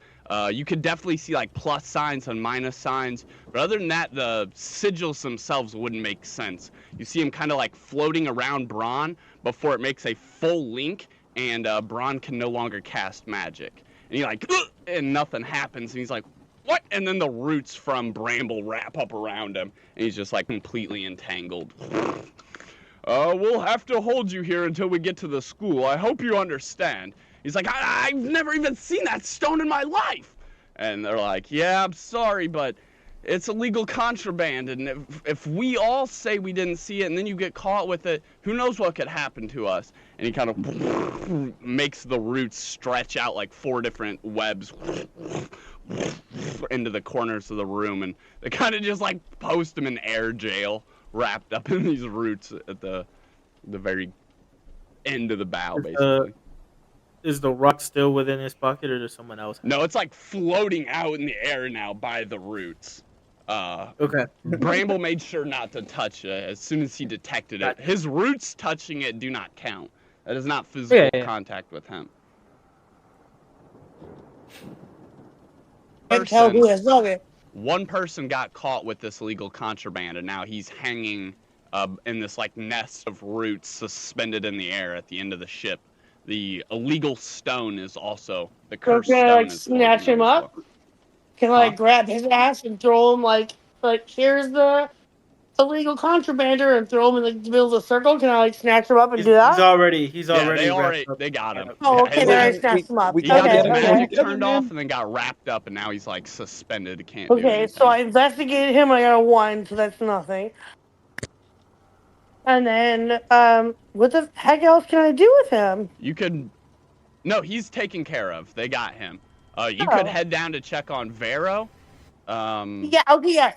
I would like to check on Vero and make sure that if he found his whiskey barrel or not. Because I did my investigation. I'm going to report to him and be like, hey, nothing happened. It's like all good. They got the guy. He was like lame. And then I would say, hey, did you find your barrel? If not, let's carry it up together. I would like to do that. Okay.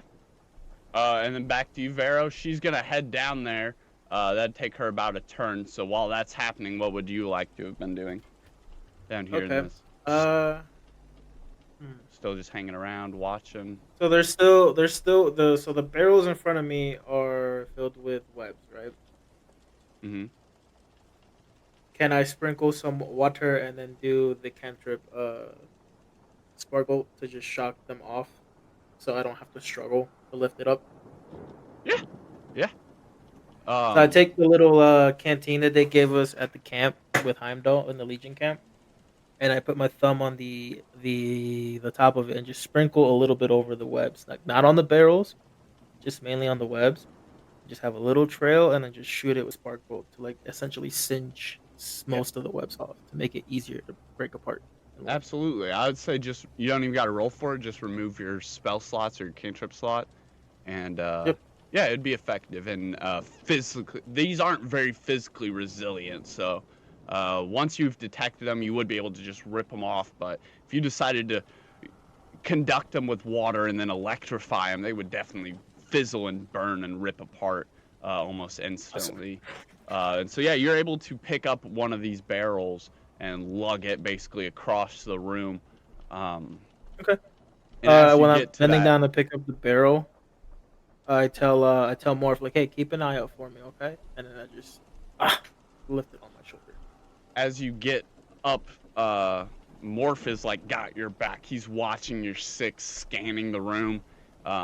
His happy expressions of bouncing around and rhythmic have slowed down. He's locked in. He's kind of very slowly floating from side to side of his lamp enclosure and scanning behind you. You make your way up to these stairs, though, and you remember a very familiar sound.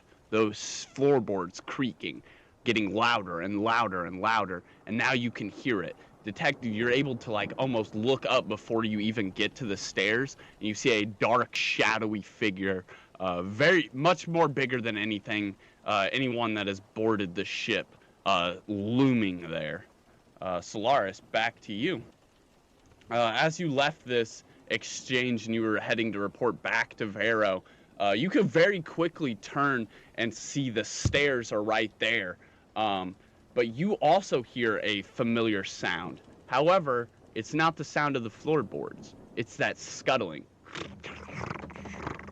as something scuttles, and you see this big blurring shadow basically lunge from the top, not even using the stairs, just lunge from where the entry hole is, lunges down, lightly lands like a cat, and then begins scuttling, this huge big shadow darting down to the next stairs, heading down towards Vero.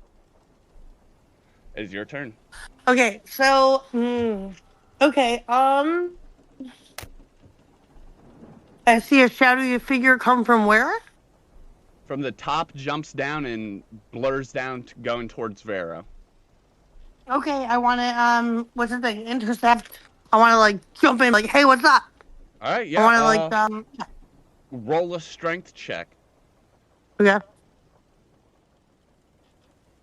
Can do. Strength.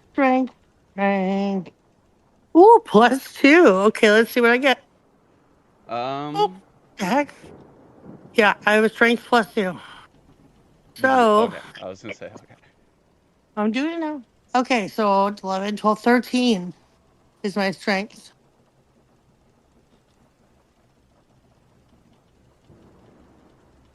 Oh Jesus. Yeah, sure. You lunge out and you're like, hey, stop. Yeah. And everybody like is alerted to this as you scream it. Everybody whips around to see what is happening, and as your hands like dart out at this shadow, because it lunges very fast and scurries. Your hands like lunged out instinctually. You feel this bristle hair filling your palm, and you just instinctively grab, and it rips because it's not stopping. It just it's scuttled and it's already basically gone. But you're like, hey, stop! And your hands reach out, your palm filling with this bristled hair before it continues moving, and you instinctually just grab on and rip out a puncture of hair, and you hear it as it fucking just continues to scuttle, and everyone is turned around and alerted to this. And it's gone. It's heading down below. But there is a handful of this brown bristled hair. It's like long pieces of sharp straw, dark brown hair in your hand. Okay. And can we like roll a strength to like see if I can keep him in my hand, or like am I just supposed to like assess the hairs I found? It is definitely something you've seen before living in the forest. You would have seen lots and lots of tiny little spiders, like brown recluse's hair. Oh, or, somebody else I think I know was looking for a spider. Like a tarantula's hair. Interesting. Yeah, and it darts Can down I use below, my free move to like yell for Jimbo to be like, hey? Because remember he was looking for a spider, so. It was about to take a free attack on Vero, but I think since you pulled out its hair, as it disappears, it like does this sudden stop now that the back half of it is facing you, and no,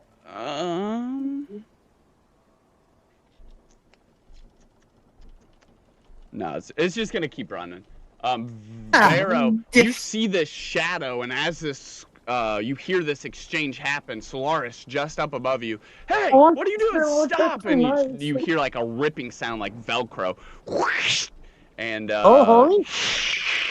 but the shadow that emerges quickly disperses, and you can't see where it has gone. It is you can hear it though. What do you want to do? Am I allowed to run after it? No. Yeah, you can proceed after it on your next turn. I want to yell for closest is Vero, right? Vero's closest to me. Where's Jimbo and them? Because Jimbo was talking about all on a spider in the scary forest. They're in that hole with you.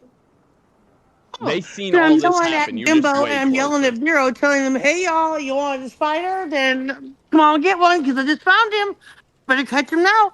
That's what I would like to do. Yeah, and now it is Vero's turn.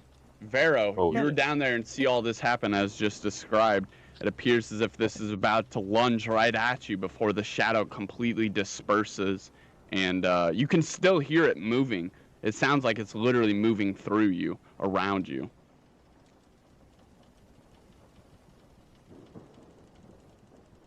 Okay, so it was going to attack, but because it got its tough taken out, it dispersed. So it's now in like a little like shadow type thing, like it's like moving around me. I don't know. You'd have to roll around, or you'd have to look around, and the best I could describe it is you've seen its silhouette, you've seen it there, and as it moved forwards towards where it gets darker down there in the cargo hold, it just disappeared. But you can still definitely hear it moving around. It sounds like it's literally standing on top of you. Could I ask Morph to like do at least give him a little boost in strength somehow, like at least like prep like hey, try to you focus all your light and disperse it outwards. Yeah, Like roll a give flat that order. 20 for him, or a regular 20. That'd be 14. Yeah, Morph. He wants to obey your commands, but I don't know if spirits can really feel fear, but it's like it's imitating like before it was scouting out and like bouncing around very slowly. Now the flame is kind of like stood as still as a flame can, very focused, looking directly above you at the roof. Okay. With the shadow step, could I go up a floor? Because I'd be phasing through something. Uh, I don't know. That's very interesting. I think so. I think possibly you'd have to roll That for it. okay. Because what I'm trying to do is phase up through the floor and like and like get out from like with the barrel, just face up through the floor to get a floor up with everybody else. So if it does happen to try to go after me, there's a room full of people. Yeah.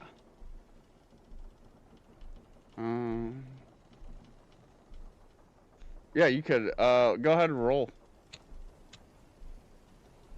Not just the 20 Mhm. or strength or Yeah, just to see what your average mastery of just like a standard mastery of the. You can add your what's your proficiency? Wisdom?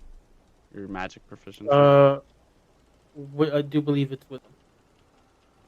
Yeah, you could. I guess you could make a wisdom check if you want to think about it like that. Okay.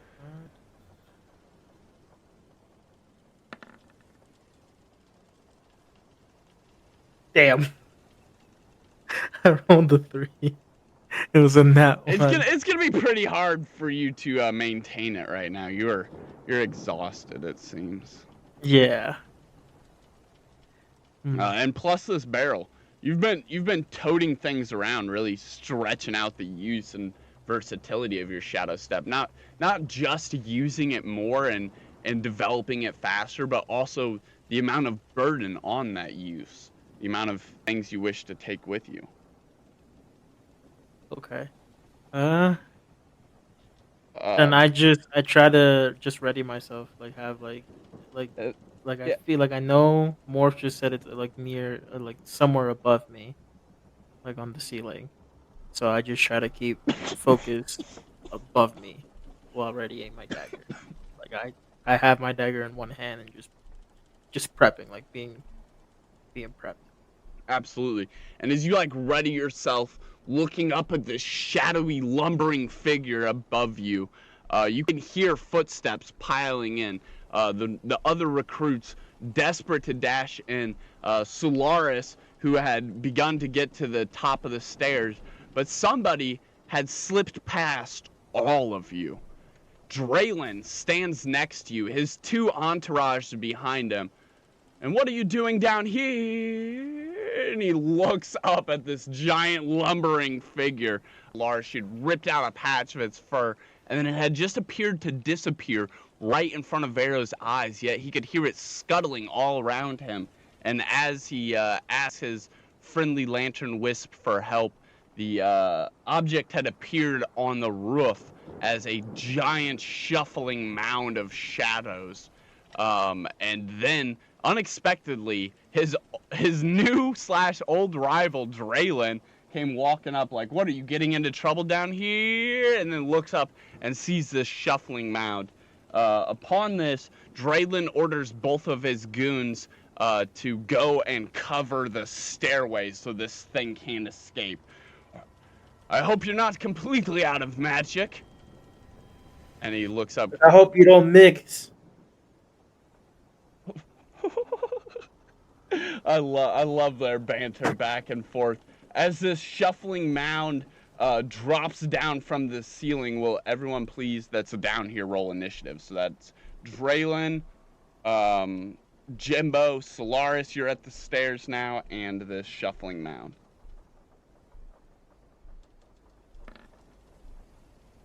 14. What am I rolling for? Initiative. So Okay. that would just be your D20, and then whatever your dexterity bonus is. I'm looking. So dexterity. You're starting. Come on.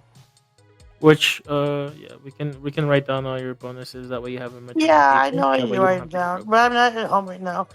Dexterity is 0, so it's whatever the roll is. Whatever the D20 is. Yep, the D20 is bada boom, bada bing. 3. 3? So 3? Dear goodness gracious, that's terrible. My first roll will be for Draylin, and my second roll will be for the shuffling mound that just dropped down. Roll 1.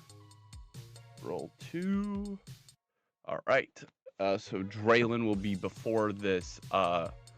This creature, as it looms down from the ceiling and into morph's light, it appears like a spider with all of this big brown, matted black and brown fur across its body, its legs and head, everything you'd expect this spider to be, but its skin and this covering across it, it appears to be nearly half translucent, glowing with this changing auroras that is kind of moving over it like swirling magic, as if you're reading its mana, but from the outside, as if it's coated itself in its own mana. Not only that, but this thing radiates alchemical energy. Anybody that has any native knowing of the energy would be able to tell this, and anybody that has any detect magic or a sense to magic would get this overwhelming alchemical abomination of magics that are exhuming from this thing, as the back half of it that gets more and more translucent near its thorax and at the end of its body, there's a giant stinger ripping out of its thorax, out of the back where the webs leak out from. A giant stinger is ripping through the flesh and arching back much like a scorpion. And it's the needle on the end of it appears to be the same exact size as the hole in the one guy's shoulder.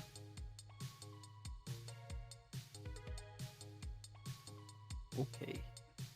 What were those initiative rolls one more time? Vero with a 14. There will be 14. So then you it would would be be first. Draylin since he rolled 13. And then Draylin. And Spider. Spider. Then Ray. And then Sula. Am I supposed to roll as well? All right. No, you're Yeah. technically up on the Oh. floor above.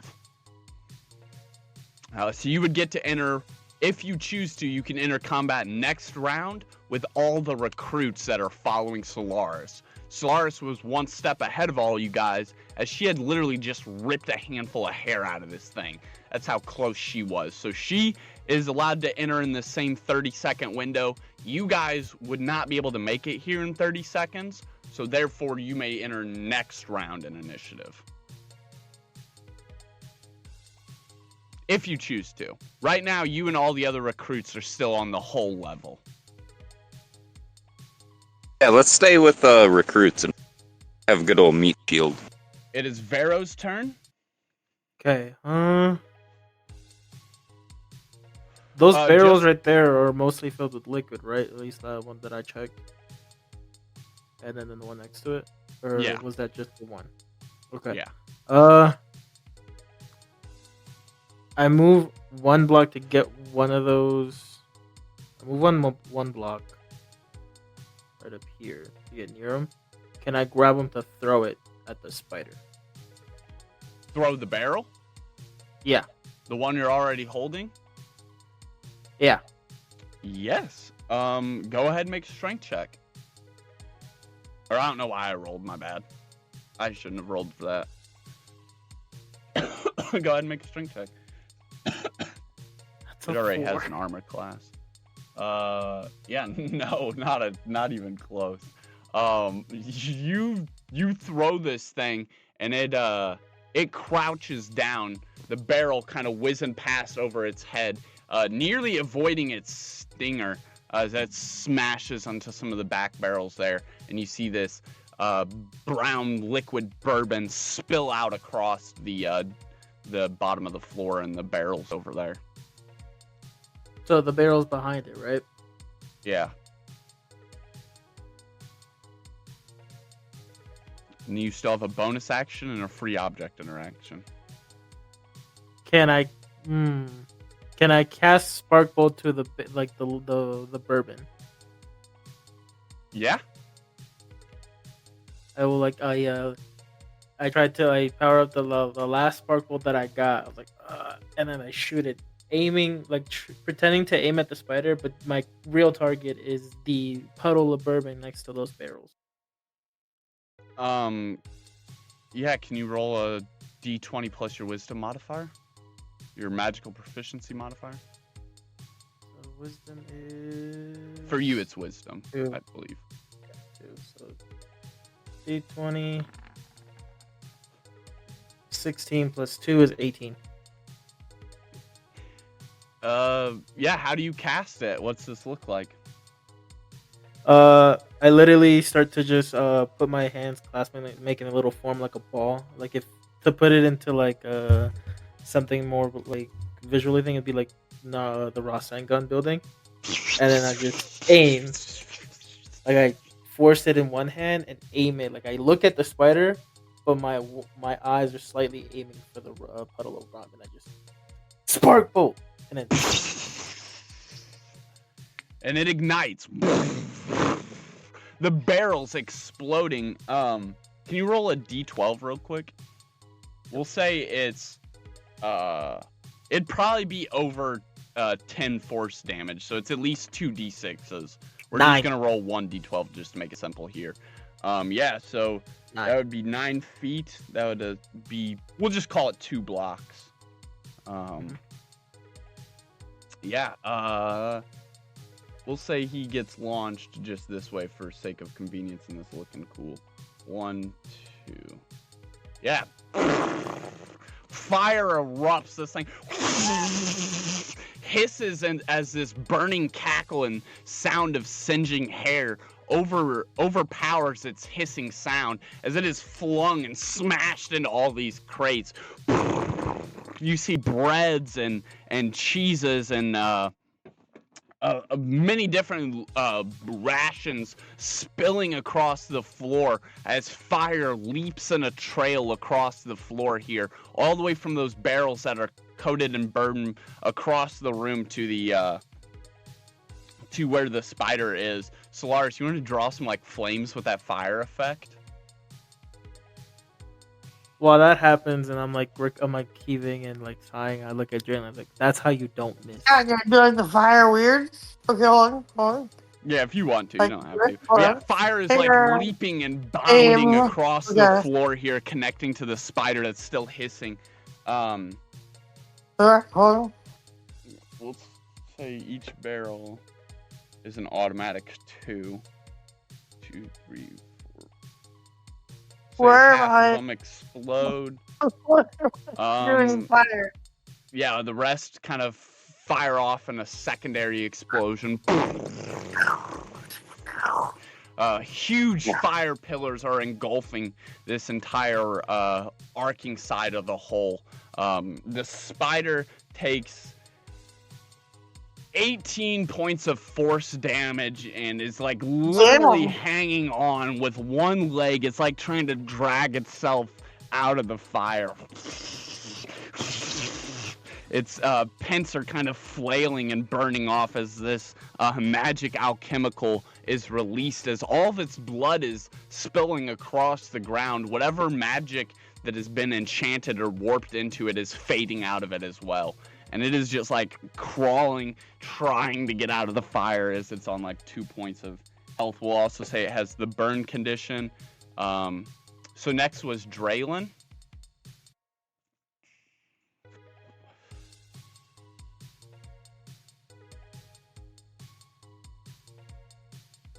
Yeah, that's how you do it. Show them why you're my rival. Yeah, that's right. Take that, spider. Can't do nothing when you're outnumbered, huh?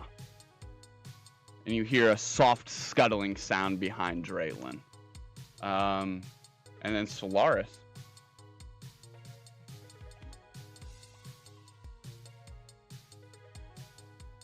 It is now your turn. Okay, so let me. So we got half right. So I don't have like my full like magic power. I still want to do my moonbeam. Is it night? What time is it? Is it night? You can't do that until you level up. Oh boy. Okay, so the only thing I have is binding my mirror, or the only other thing I have is my arrows. Okay, so let me shoot some with an arrow. Check. Okay. You knock an arrow in your bow and pull it back, sighting onto what's happening. You see Vero and Draylin down there about to take care of business. You see Right, there's +2. Sweet. Okay. Ribbon and Bada golem. Asaro, the guy and girl that were with Draylin. They're standing side by side of you. Oh my god, I rolled a That 1. is a critical Oh, fail, number 1. Oh my god. And your arrow kind of launches out into the outrageous. darkness, missing anyone and everything, but it does rattle something in the background, in the darkness back there, and you hear even more scuttling. Oh my god, I'm tired of these sticky rats. And then next, since rotation is now completed, well, the spider was in there somewhere. I guess we forgot about. Oh yeah, I'm done. Spider. The spider was trying to crawl up the flame. Spider's turn starts, and the fire just like engulfs it. And with one final hiss, it drops down, defeated. And yeah, the other recruits now are rushing down the stairs behind Solaris, a couple of them joining and like peeking their heads over to see what's happening down. 2 more of these spiders emerge from the shadows back here, and they are going to join in initiative. I'm gonna say this one close to Draylin is gonna make the first attempt for a +3 and 18. His AC is 15. Yeah, a giant stinger just like erupts through the back of Draylin's shoulder blade as you look back at him. He's like, yeah, that's how we show him how it's done. That's why you're my rival. And the stinger pierces through the back as one of these things comes lurking and bending out of the top hatch where all those webs were strewn across the top of the room in that top corner where it meets the far wall where this thing's at.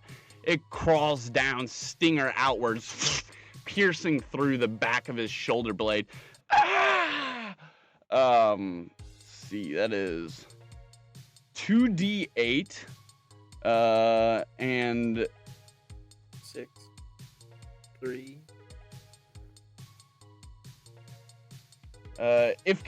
If this amount of damage brings you within 5 hit points, you are stunned. It's paralyzed, actually. You can't move. He becomes as stiff as a board. Arms kind of wrenching down at his sides as he kind of like... He can still talk for a little bit, maybe. But as this venom overtakes him, his full body will be paralyzed. And he will appear just like the guy up above. It'll appear completely like he is legally dead. Though he will be alive, just paralyzed. So yeah, now he is dropped and knocked prone, because that does bring him within 5 points of his, until you'd have to make a death save. That's actually within 2 points.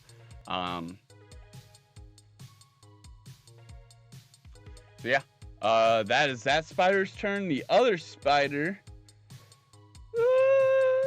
How close can it make it to Vero? Oh no. Oh yeah, it can definitely make it there. It's gonna go ahead and use its bonus to move 3 blocks. 1.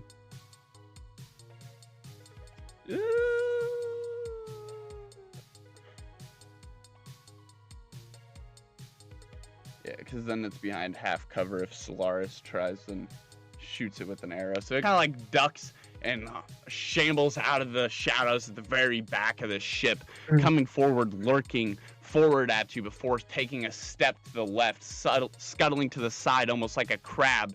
And as it does this side step, where its stinger originally was, continues forward, not moving to the side with its body. This shifting motion throws you off guard as this stinger comes flying forward at you. What is your armor? Well, okay, hold on. Make sure you just look at your armor class. You don't got to tell me what it is. But this is +3 to hit. It says 3 strength. So that'd be an 11. Does an 11 hit? We never set up an AC. Oh, we did 13. Yeah, you 13, should have 13. one. 11 doesn't hit. 11 Okay, doesn't so hit. you're fine. This whizzes past you through the air as you see this tip stinger oozing with venom covering it. Some sort of blood chemical bubbling out of the tip of it. While it's swishing past me, can I slash it off with my dagger? Yeah, you did. Wait, did you take your bonus action last round? I don't think so. Nope. Yeah. Okay. Yeah. Nope. You can take a reaction attack. Sure. Yeah. Go ahead. 20. Roll. Roll 20, right? Just on that one. Your strength. Your regular strength check. Okay. This is a regular dagger assault. And then your dagger does the bonus damage. 22.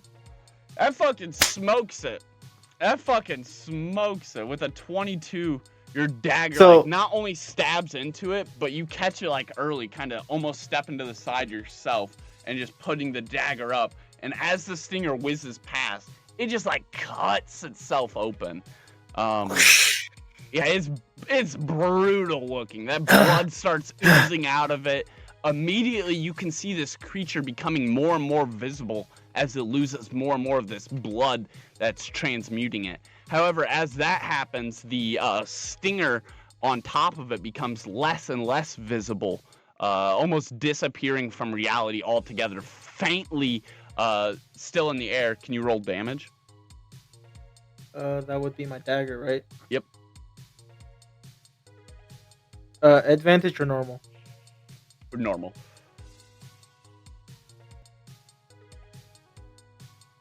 That is 10. No. I What is do- the what's The melee attack is 10. Then I do damage. You already hit it. Yeah, you already hit it. That'd be 5 piercing. Okay. So 5 piercing. Yeah, that fucking squishes into this thing for a good amount of damage. It's not gonna like cut the limb off entirely or anything, but it has severed it and it is bleeding everywhere. Yeah, and then initiative goes back to the top of order because these things had to go at the very bottom of order to jump in. So then it's back to the top of order. Vera, I believe you Yes. were at the top of initiative. Can I throw? Okay, so is that the stinger hit Draylen's shoulder, right? It's like it pierced through it, left a hole. Mm-hmm. And then Can you fell. I aim? Yeah, can I aim a healing potion to splash into that wound? I was gonna say no to splash potions. I already knew people were gonna think of this.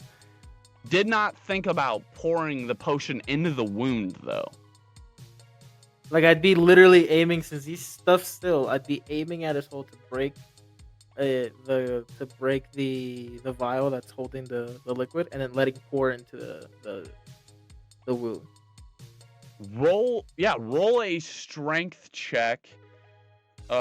He's just laying there, so he can't really defend. So just roll a strength check. We'll see what. That's a 4.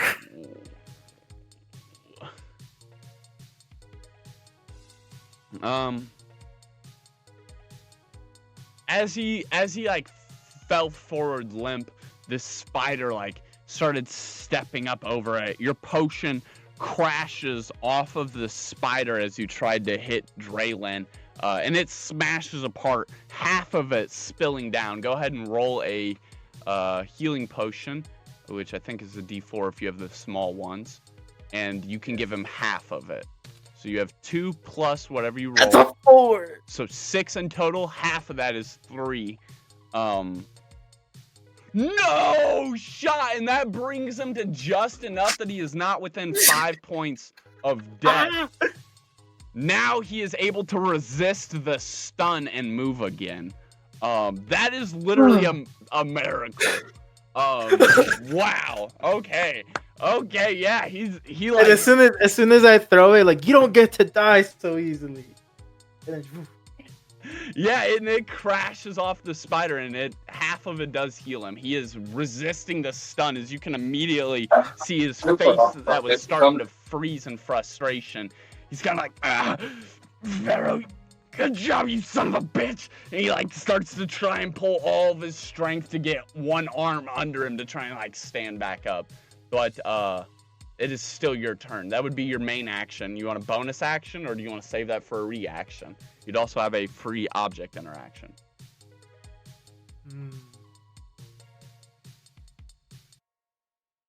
Damn. I'm done. I'll leave it there. All right, then Draylin's turn, and I think he's gonna spend his entire turn just standing back up.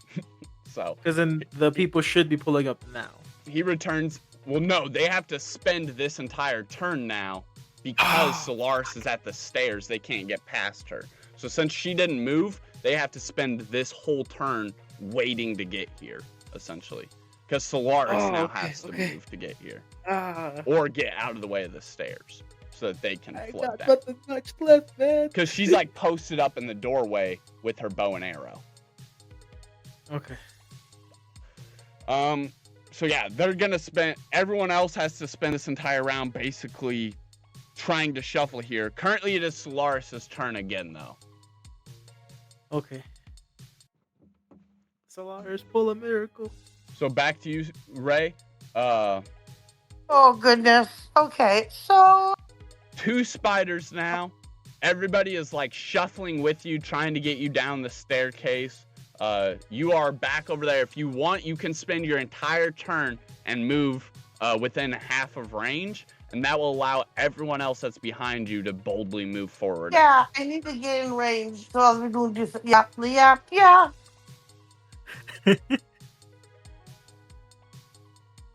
I suppose let's do that.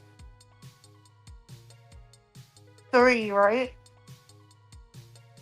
I don't know. That's why I was asking.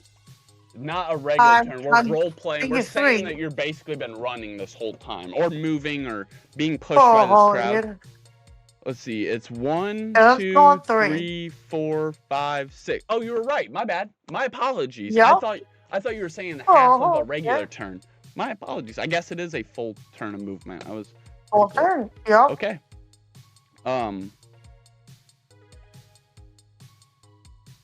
Sure. Yeah, then you are able to move that whole distance. If you'd even like to be like 1 block back and 1 to the one like right there out in the opening, that way other people can slip around you. Let's do. Let me see. Hold on. If you went 5 blocks straight forward, you would end up right here. So you can't go. You can't go forward again because there's barrels in front of you. All right. So you could either wait there behind half cover, and both of these spiders are also behind half cover, or if you step over, one of the spiders is not behind half cover. However, the other one is still behind Vero. Let's do that. That way, I don't have to worry about cars not have cover. And then I can worry about shooting the arrow at the stupid half spider by Vero. Dang it, These 2 are essentially in the same block. They just physically can't be because Essentially, he's but like not. standing up over him, like above him. It's about to get him. Yeah. coming down. Yeah, so he would be up above the barrels. You'd be able to see him over those barrels. The other one though is down like on the ground, like crouching next to Vero, trying to get him as well. And then Draylon has just stood up. But if he even takes 1 point of damage, that venom is going to paralyze him again. Yeah. So it is your turn. If you would like to wait and save your turn for a reaction, you can, or you can use a bonus action. You also have I a like free the bonus object action right interaction now. if you want to call out to I like Vero the or bonus someone. action and be like, "Hey, Vero, I'm gonna like hit this guy with some poison." Like, are we all on the same page?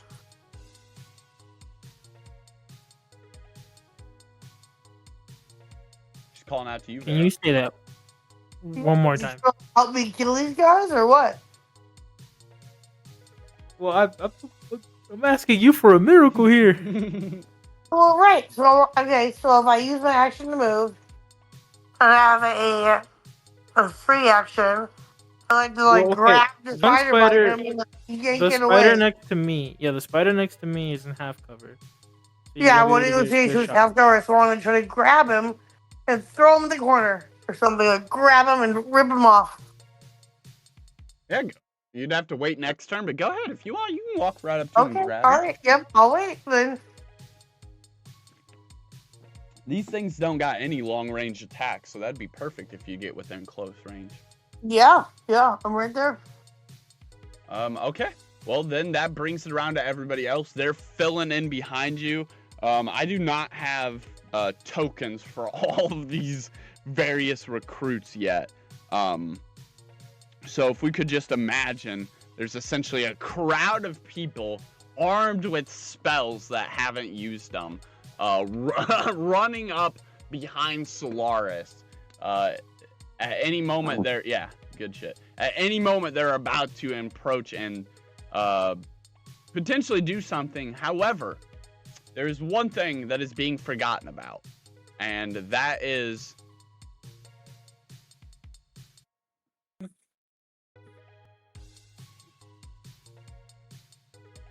about 40% of this room has been filled with this fire from this barrel. And the thudding on the ground, as you can hear, the ship is beginning to, it's losing its aerodynamic as pieces of the walls break and rip away into the wind, as if the ship is literally falling apart because now 40% of its structural integrity is compromised. You want to say about like that much? Yeah. Because It's literally like engulfed in fire. So these recruits are making their way to you, but they all are turning their attention to this fire that is like encasing the sides of this very bottom cargo hold. And it is a lot of fire. The structural integrity of the ship is crumbling. Pieces of it are ripping and flying off in the wind. And it is like having troubles actually staying afloat as it loses its aerodynamics. And it starts to like touch down into the ground, and you can hear this thing carving through the dirt. For my free action, can I just be like, anybody with water, just toss the fire out?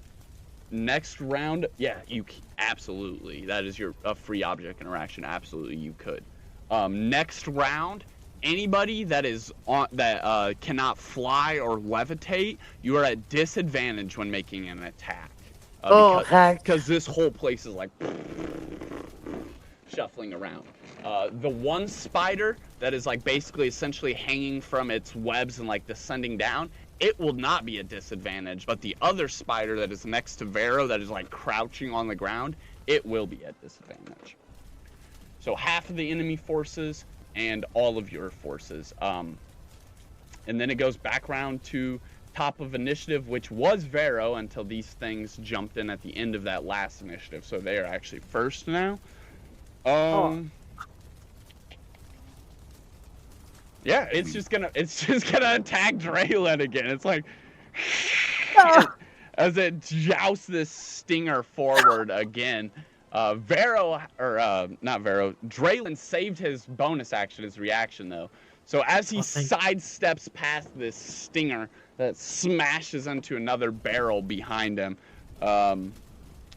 He's gonna pick one of the barrels up, pull a move out of Vero's book, pick one of these up and try and lug it back out the spider, but just horribly misses as it just like breaks against the wall.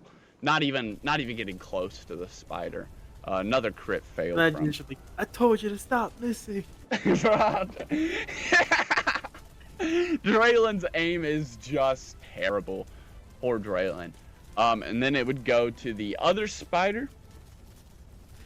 Oh, Who's at disadvantage, so it's gonna attack twice and take the lower. Fabulous. I think I accidentally clicked it 3 times. So it would take the 2 though. Of the 12 and the 2, it would take the 2, which I'm guessing will not hit even with a +3. Nope. So that is both of their turns. That brings it back to true top of initiative. Wait, how did the spider attack me real quick? How did the spider attack me? Sorry, yeah, it would just do this a similar, like, as you sidestepped it last time and slashed its stinger, it would have like recoiled it back, and now it's like it would like sidestep around a little bit and then try and be a little bit unpredictable as it jousted its stinger out at you again. Okay.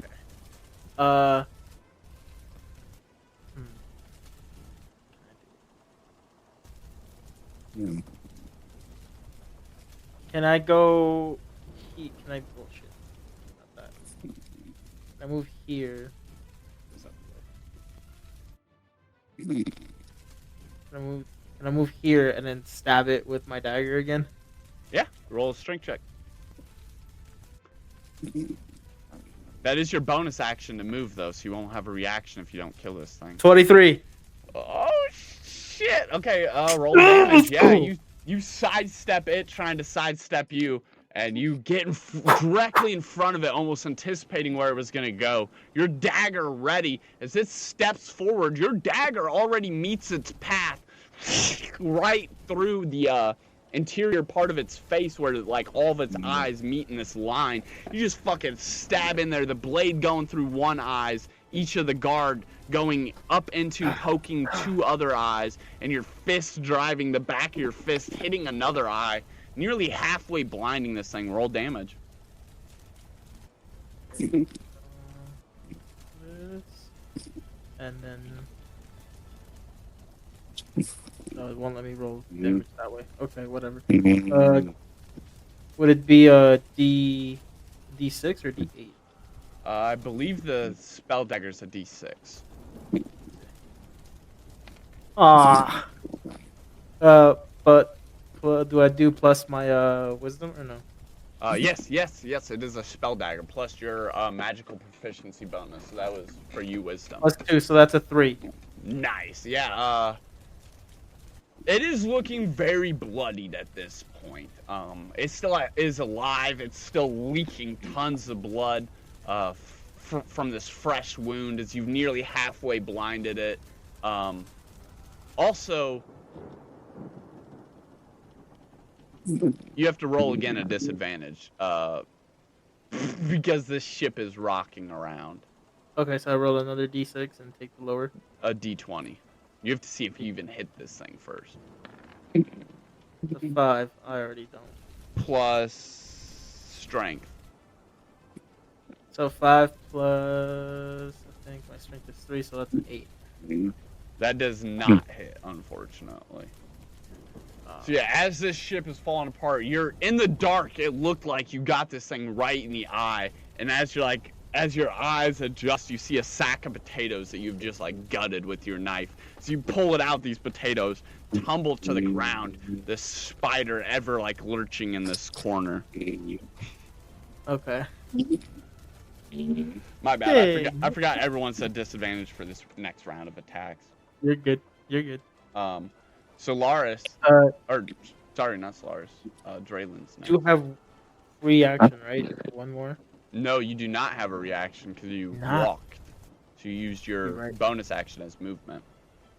You're right. My bad. Go ahead. You're good. Just clarifying. Draylen, he sees this spider that's like just over approaching him.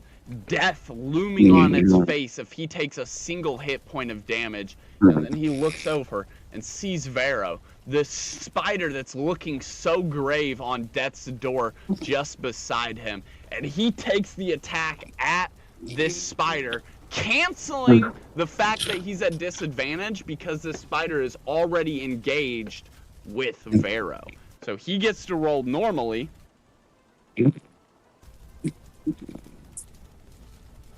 Damn! Arc Surge! As he casts his most powerful attack, burning every spell slot he has remaining. This blue aurora of lightning jousting across the room for 2d8 plus guaranteed flame damage if it hits. For a total of 9. As a huge chunk of this spider is blown apart and it falls to the ground, a single hit point keeping it standing, as you see the exact instincts that we seen in the last spider. One leg now trying to drag it to crawl away as its other legs are just ripped into pieces, its body set ablaze. Essentially, the morph can't lift me, right? It's just the lantern. It doesn't have the strength to like lift me up, right? It's too small and or too weak. Correct. Cool. Oh shoot.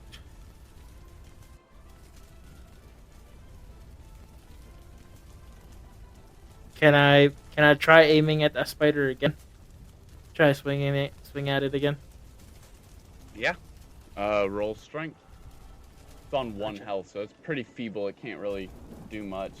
Definitely can't really crawl away.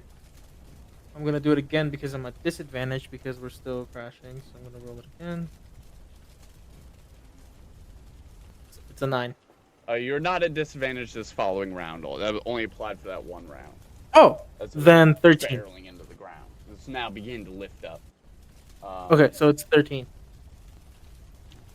Yeah, that meets it, beats it. Yeah, it slams into the spider this time for real. Not a sack of berries. And rolled. I mean, any damage you do would be more than 1 damage. So yeah, it falls, crashes into a puddle of itself. Not literally, but figuratively, just Like collapses. essentially when I stab it, I'm like, I'm sick and tired of spiders in this damn boat.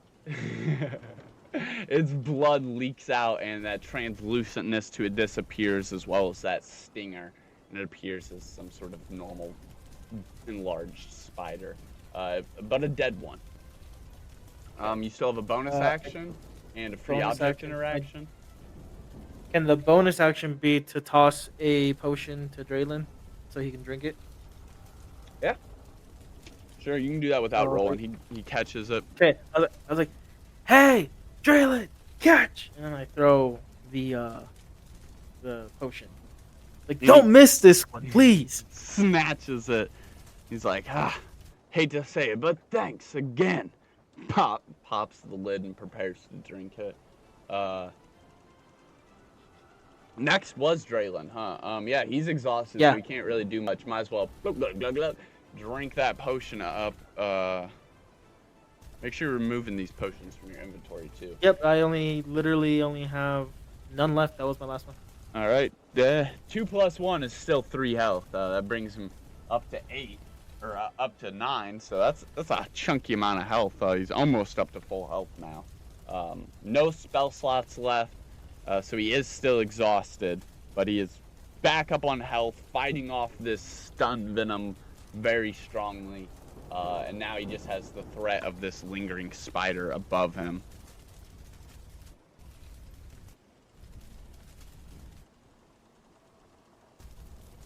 And then I was that about would to put bring, X's, like little X's on that spider. and that is the spider's, or that is Draylin's turn. So spider's turn. Hit roll is an 8, which is not enough to hit Draylin. Another stinger stabs out from the darkness as this thing is moving around, trying to be as unpredictable as it can, but it misses Draylin. He is steady on his feet now, and though this venom is trying to stun him, he is still moving quite limber. Fire engulfing this place ever more becomes more and more covered by fire. So half of that is 1 plus 4. So about 50% of this room is engulfed in flames now. It is spreading quickly. You'd see some minor explosions as different barrels ruptured. I'm going to go ahead and roll a counter. I'd roll a d10, but there's quite a lot of them. So I'm going to roll a d20. Oh. And yeah, they're fighting it back. I'd say about 10%, or maybe 20%. So just need Yeah, about it's not looking as bad. It's as if they're controlling the fire spread. So it's okay. There's still pieces of the ship missing and ripping off, but the fire at least isn't engulfing anymore. Gotcha. They're controlling it. However few water mages there are that can actually do anything. And people are still panic carrying things up out of here, running back and forth, doing their best to get any cargo out of here as possible. Because again, it's pretty hard to make a delivery to Mist Vale. So when they can, they try to get as many just like rations and all those common trade goods through. I'm just gonna do this. So it's like it's their path going back and forth, back and forth. Sorry, can you say that one more time? It's the path that they're doing to go back and like up Oh, the yeah, stairs yeah, and yeah, down the that stairs, green. up the stairs, down Yeah. the stairs. Yep. As they're running back and forth between the middle and where the cargo and flames are, back up the stairs. Yeah. Mm-hmm. And that brings it back to Solaris, who I don't know if she has returned yet. I'm gonna assume not. Vera, if you want to just continue it, just to move through initiative. So the barrels next to me, I know the ones over here. I know these are crates, and then I use one of these to throw at the spider. Yeah. Can I just keep one safe? Because I know one, because I think that row was the one with the rum. Can I keep one of those safe for the captain? Yeah, you would see a couple of them in that group right there, actually, that have that same seal that you've seen earlier, Yeah. kind of keeping that barrel locked. There's a couple. I tell Morph, like, hey, sit on this one. Don't let it move. Don't let it break, please. And that's his order from Morph. It whirls and whizzes around. As it hovers. Thank you, buddy. Spins inside of its chamber, hovering just above one of those barrels. That could be your free object interaction or your bonus action. I would say probably your free object. So you still Free have the main object, action and then bonus. yeah. Can I move here? That's 2 blocks. Yeah. So then, I'm trying to think what I can do. Can I just literally like try to like Superman, like jump and Superman punch the spider in the eye? Yeah. Go for it. With your dagger, like- though, or like an actual unarmed strike? With my dagger. Sure. Okay, so strength check. You come running up. Move out the Your way, last Jalen. step, Ah! big leap.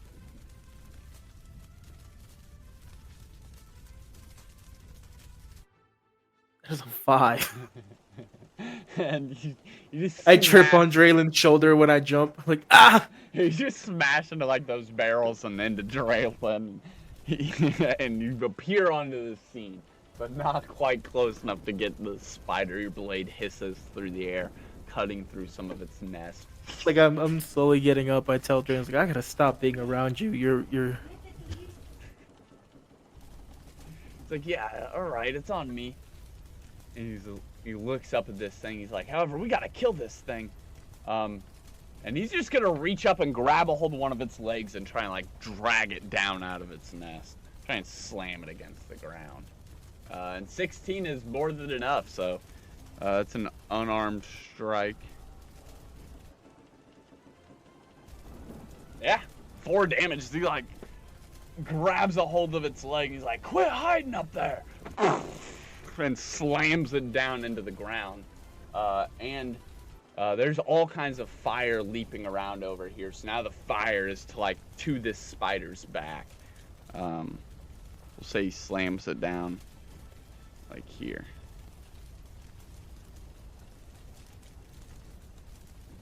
He grabs it with his right arm and pulls it down with a heavy heave to the left, slamming it like one wooden axe into lumber.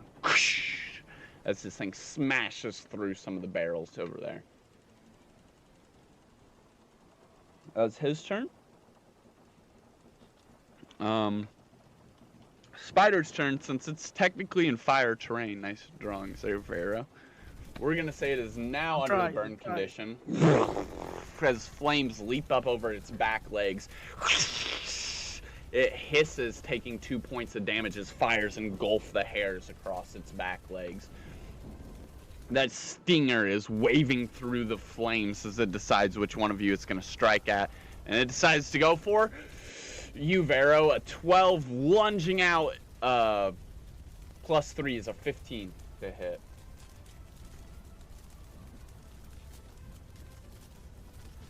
Which is just enough, piercing through for 8 damage, plus, oh, sorry, that was a D8, not a D12, my bad.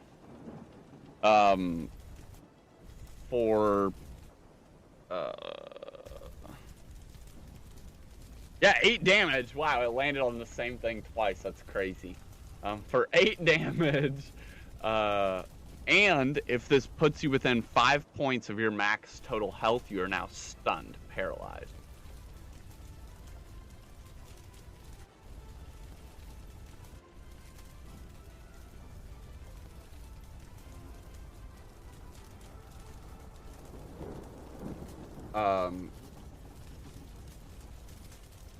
And that sucks because you were so close to winning. This thing has like 3 health left.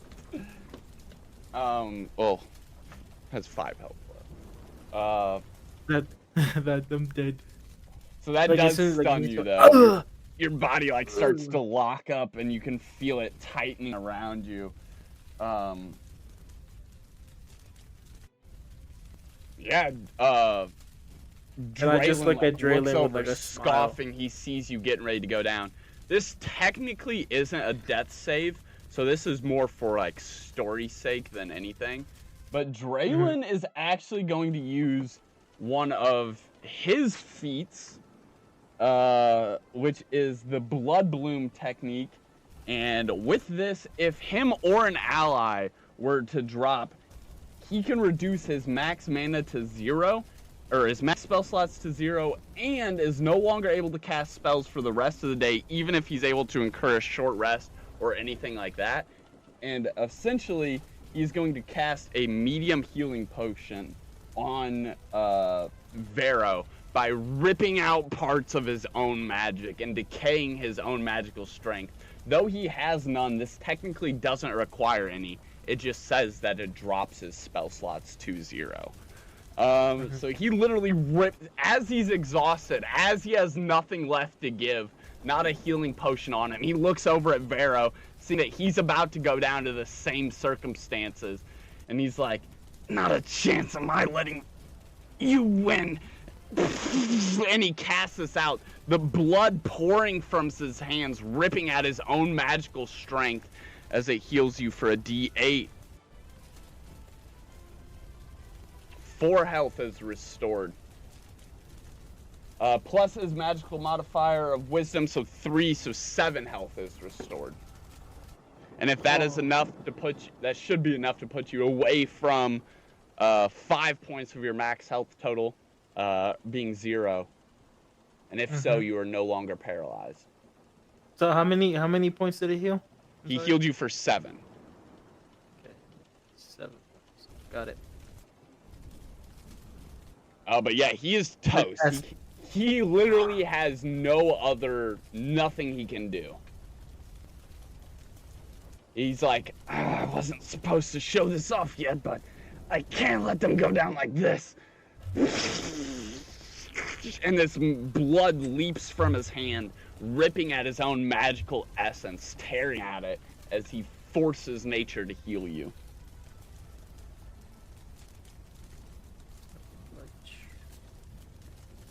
And then it would be back to Solaris. And then back to you, Vero. It's like, so as soon as he heals me and everything, do I not have to break off, or do I, like, since I didn't fully fall, do I catch myself? Yeah, Or do I I'll have say to try? yeah, because he used it as a reaction. So as Yeah. the attack was happening, he was like, "Oh, no way am I gonna let him prove he was better than me by healing me, and now I can't heal him." So yeah, he did it as a reaction in the moment. You wouldn't have fell, correct? Okay. Can I just run it? Because the spider's already on fire and there's flames behind it, right? Yeah. Can I charge at it to try to, like, slam into it to push it more into the fire? Fuck yeah. Just do an unarmed strike, just a regular strength check.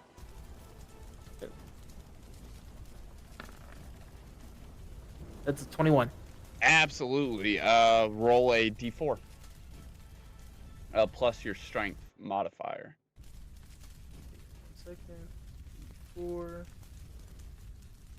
That is a 3. My strength, I believe, is also a 3, but I'll double check.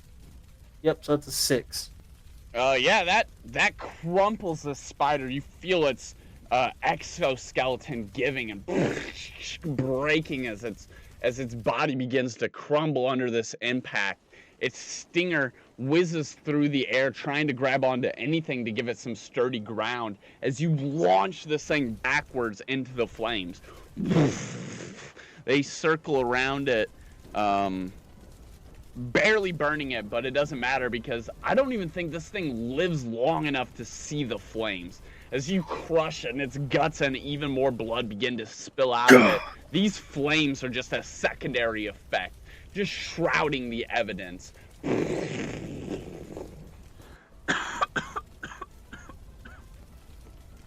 You guys cough as smoke begins to fill the bottom cargo hold. Black, thick smoke everywhere. Cargo walls, everything is on fire. These spiders. You and Draylin are able to, like, arm in arm, lug each other back over to where Solaris is, at which point he would kind of, like, almost let go of you, like try and drop you, but we'd say you're probably more stable at this point than he is, because you're close to your full health. And he, like, kind of lets go, seeing his two goon and lackeys, and he starts walking towards them, continuing up and out of here. Everybody else has panicked and grabbed what cargo they can, and they have left here as well, leaving only you and Solaris, as you guys are able to make your way back up and out of this layer as well. Back to the top. Can I drag that barrel that I left Morph card? Can I just drag it with me as Absolutely. I go up? Absolutely. You Promise grab a is hold a of promise. that barrel of bourbon and drag that as well, flame engulfing this entire bottom. And as you guys get to the top, there is no look of shock on the captain's face. He stares forward, scanning the skies, these pillars of smoke rising out of the bottom of the boat, the flames lashing up. I would say the middle layer is no longer even safe. Bramble probably would have seen this, and he has wrapped up the older brother of his teammate that was caught with the stone, and him and the stone have progressed to the top, this swarm of roots nest following behind them, as they would have made their way up to the top, and everyone else is essentially at the top too. The middle hole of this place, no longer safe by any means, flames engulfing the ship as it's rickety and trying to lift off. The captain just staring out ahead. Running into trouble down below, huh? They say there's nothing but trouble below deck. And I'm coughing. Here's your rum, Captain. Well, did you figure out who it was? The captain asked. Too busy fighting off spiders and making sure you got your booze, as I promised. Oh, I see. Thank you, thank you. You can leave it there. I'll finish it before any evidence can be found. Though, the ship starts dragging into the ground.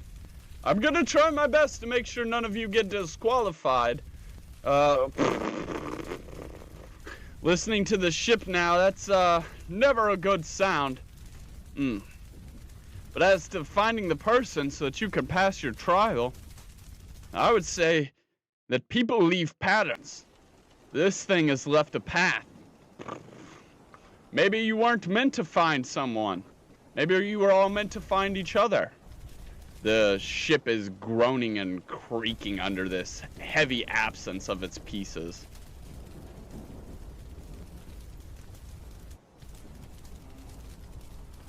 Thank you for that information and advice, Captain. Vero, was it? Aye, sir. You were the one that asked what sights we may see, huh? Yes, sir. Don't keep your eyes ahead. Keep them on the mist. He laughs. There she is! And you see this giant wall of mist is directly ahead of you. I mean, like, all the way as far as your eyes can see up.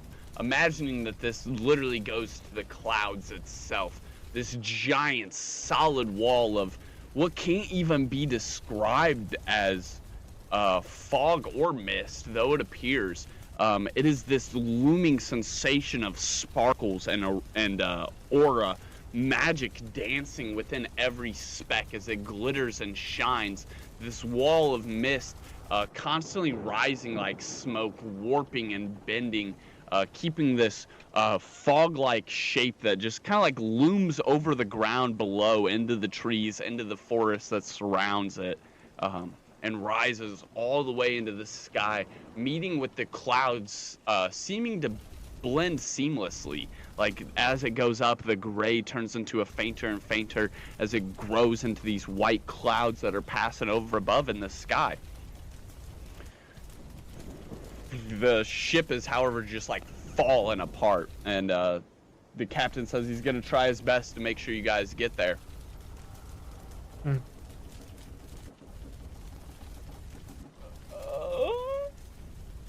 You want to roll inspiration? Sure. Go ahead and roll a d20. Try and inspire the captains. You guys are having this exchange back and forth.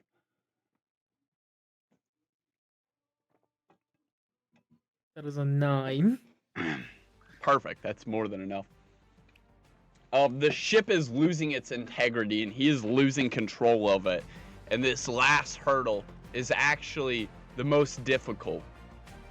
As I look at him, I was like, show me how great a captain you ever were. Show it to me now. Aye, aye, matey. Polly, are you ready? Polly wanna fly. And Polly like jumps up, its ghost-like feathers falling to the ground. You may actually pick up one of these spectral bird feathers if you would like as a component. Like that. I would like to keep it as a memento. And it's a spectral bird feather. Yeah, you're able to pick that up as Polly like flutters off the captain's shoulder, and he takes off into the sky, but not very high up.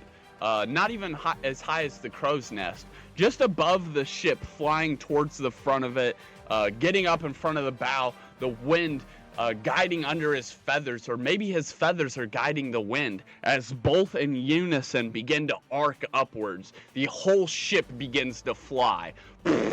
Pieces of it falling off faster and faster as this magic that controls it or allows it to guide is forcefully pressurizing the cabin. You see the hull kind of like breaking and cracking, but those giant iron rivets that are carved with magic are glowing even brighter, even stronger, trying to keep it together as the ship lifts up and up and up and up and up. It gets higher and higher, the wall of mist getting closer and closer, and it seems like you guys are not going to be able to make it. The ship has just lost too many pieces, holes are falling apart out of it, and the captain knows that if he isn't able to jump this wall of mist and get you above it into Mistvale, you guys will hit this wall of mist and all lose your memories and be disqualified, essentially. You'll lose all your purpose anyways.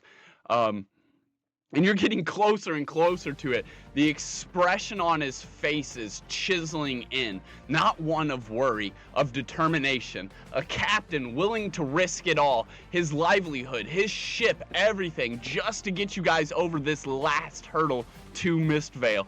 And it does. The ship's very stern, the very bottom of it, tapping over the mist, cutting it. It magically splinters, and you see these fragments as the mist disperses, and from the inside of it you can see these magical pixels, these glints of light are attaching together inside of it, making it appear like mist. This is some sort of giant sigil that has been sketched across the entire land, and you can only see that from inside the mist itself as it was cut open by the bottom of the boat, which quickly heals and fixes itself. You guys are over the mist, looking down at this vast wall of this giant oasis circle that covers around a massive castle. If you would like to heed the captain's advice, you could look off the side of the boat now. I would heed his advice and look out the side of the boat, yeah. Roll a investigation. Or a perception. Roll perception. Sorry.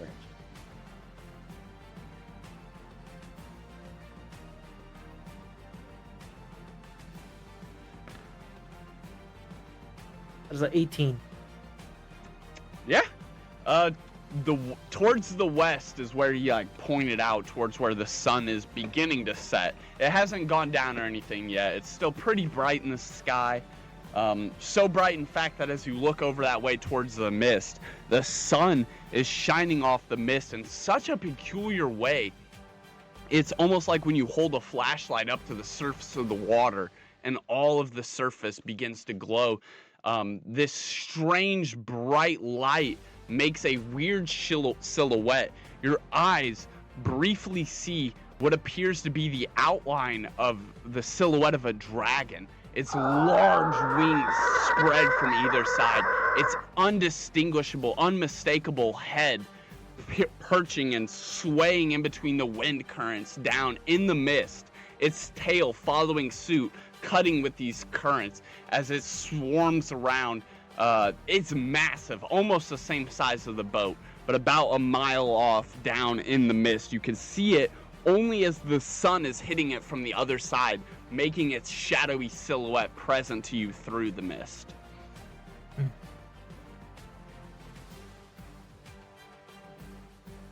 Okay. There be some big fish in there, matey, the captain hollers as he laughs. And there she be, your destination, Rando! Rando! And up ahead there is a giant city, like bigger than any city you've ever stumbled upon before. It's sat in these two valleys, or these two hills that make a valley. There's an entire city, like a ring within this ring of mist.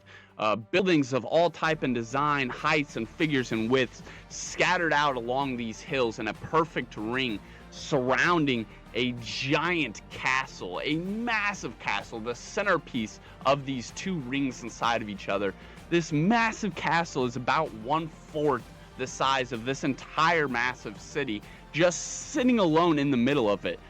4 giant towers spinning around it at all times. They're floating around, revolving around this massive castle. Nammering glow of magical lights hit off the bricks as it comes into view. Everybody hollers and laughs and points as this giant construct comes into view. Everybody immediately knows that this is Mistvale Sanctum.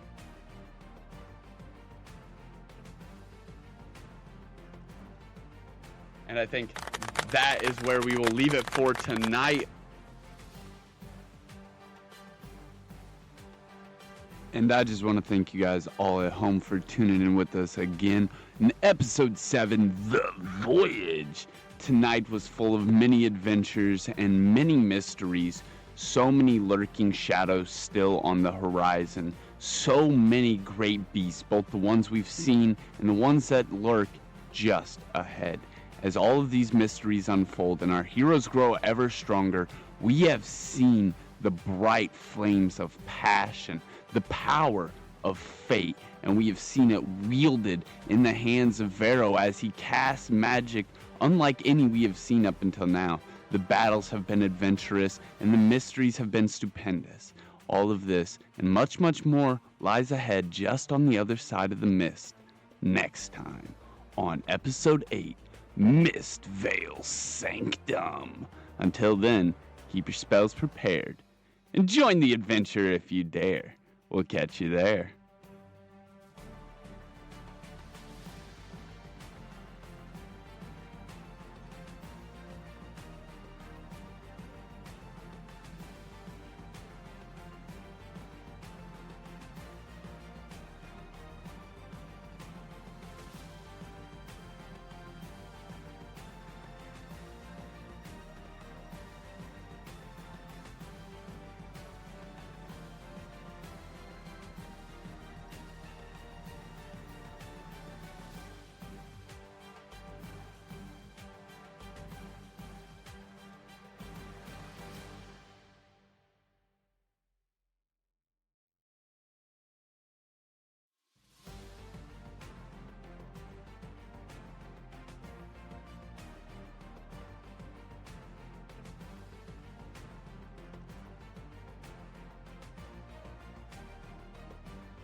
Before the world knew flame or fate, before the sanctum raised its gate, a dragon wandered tired and worn through misty skies of silver morn.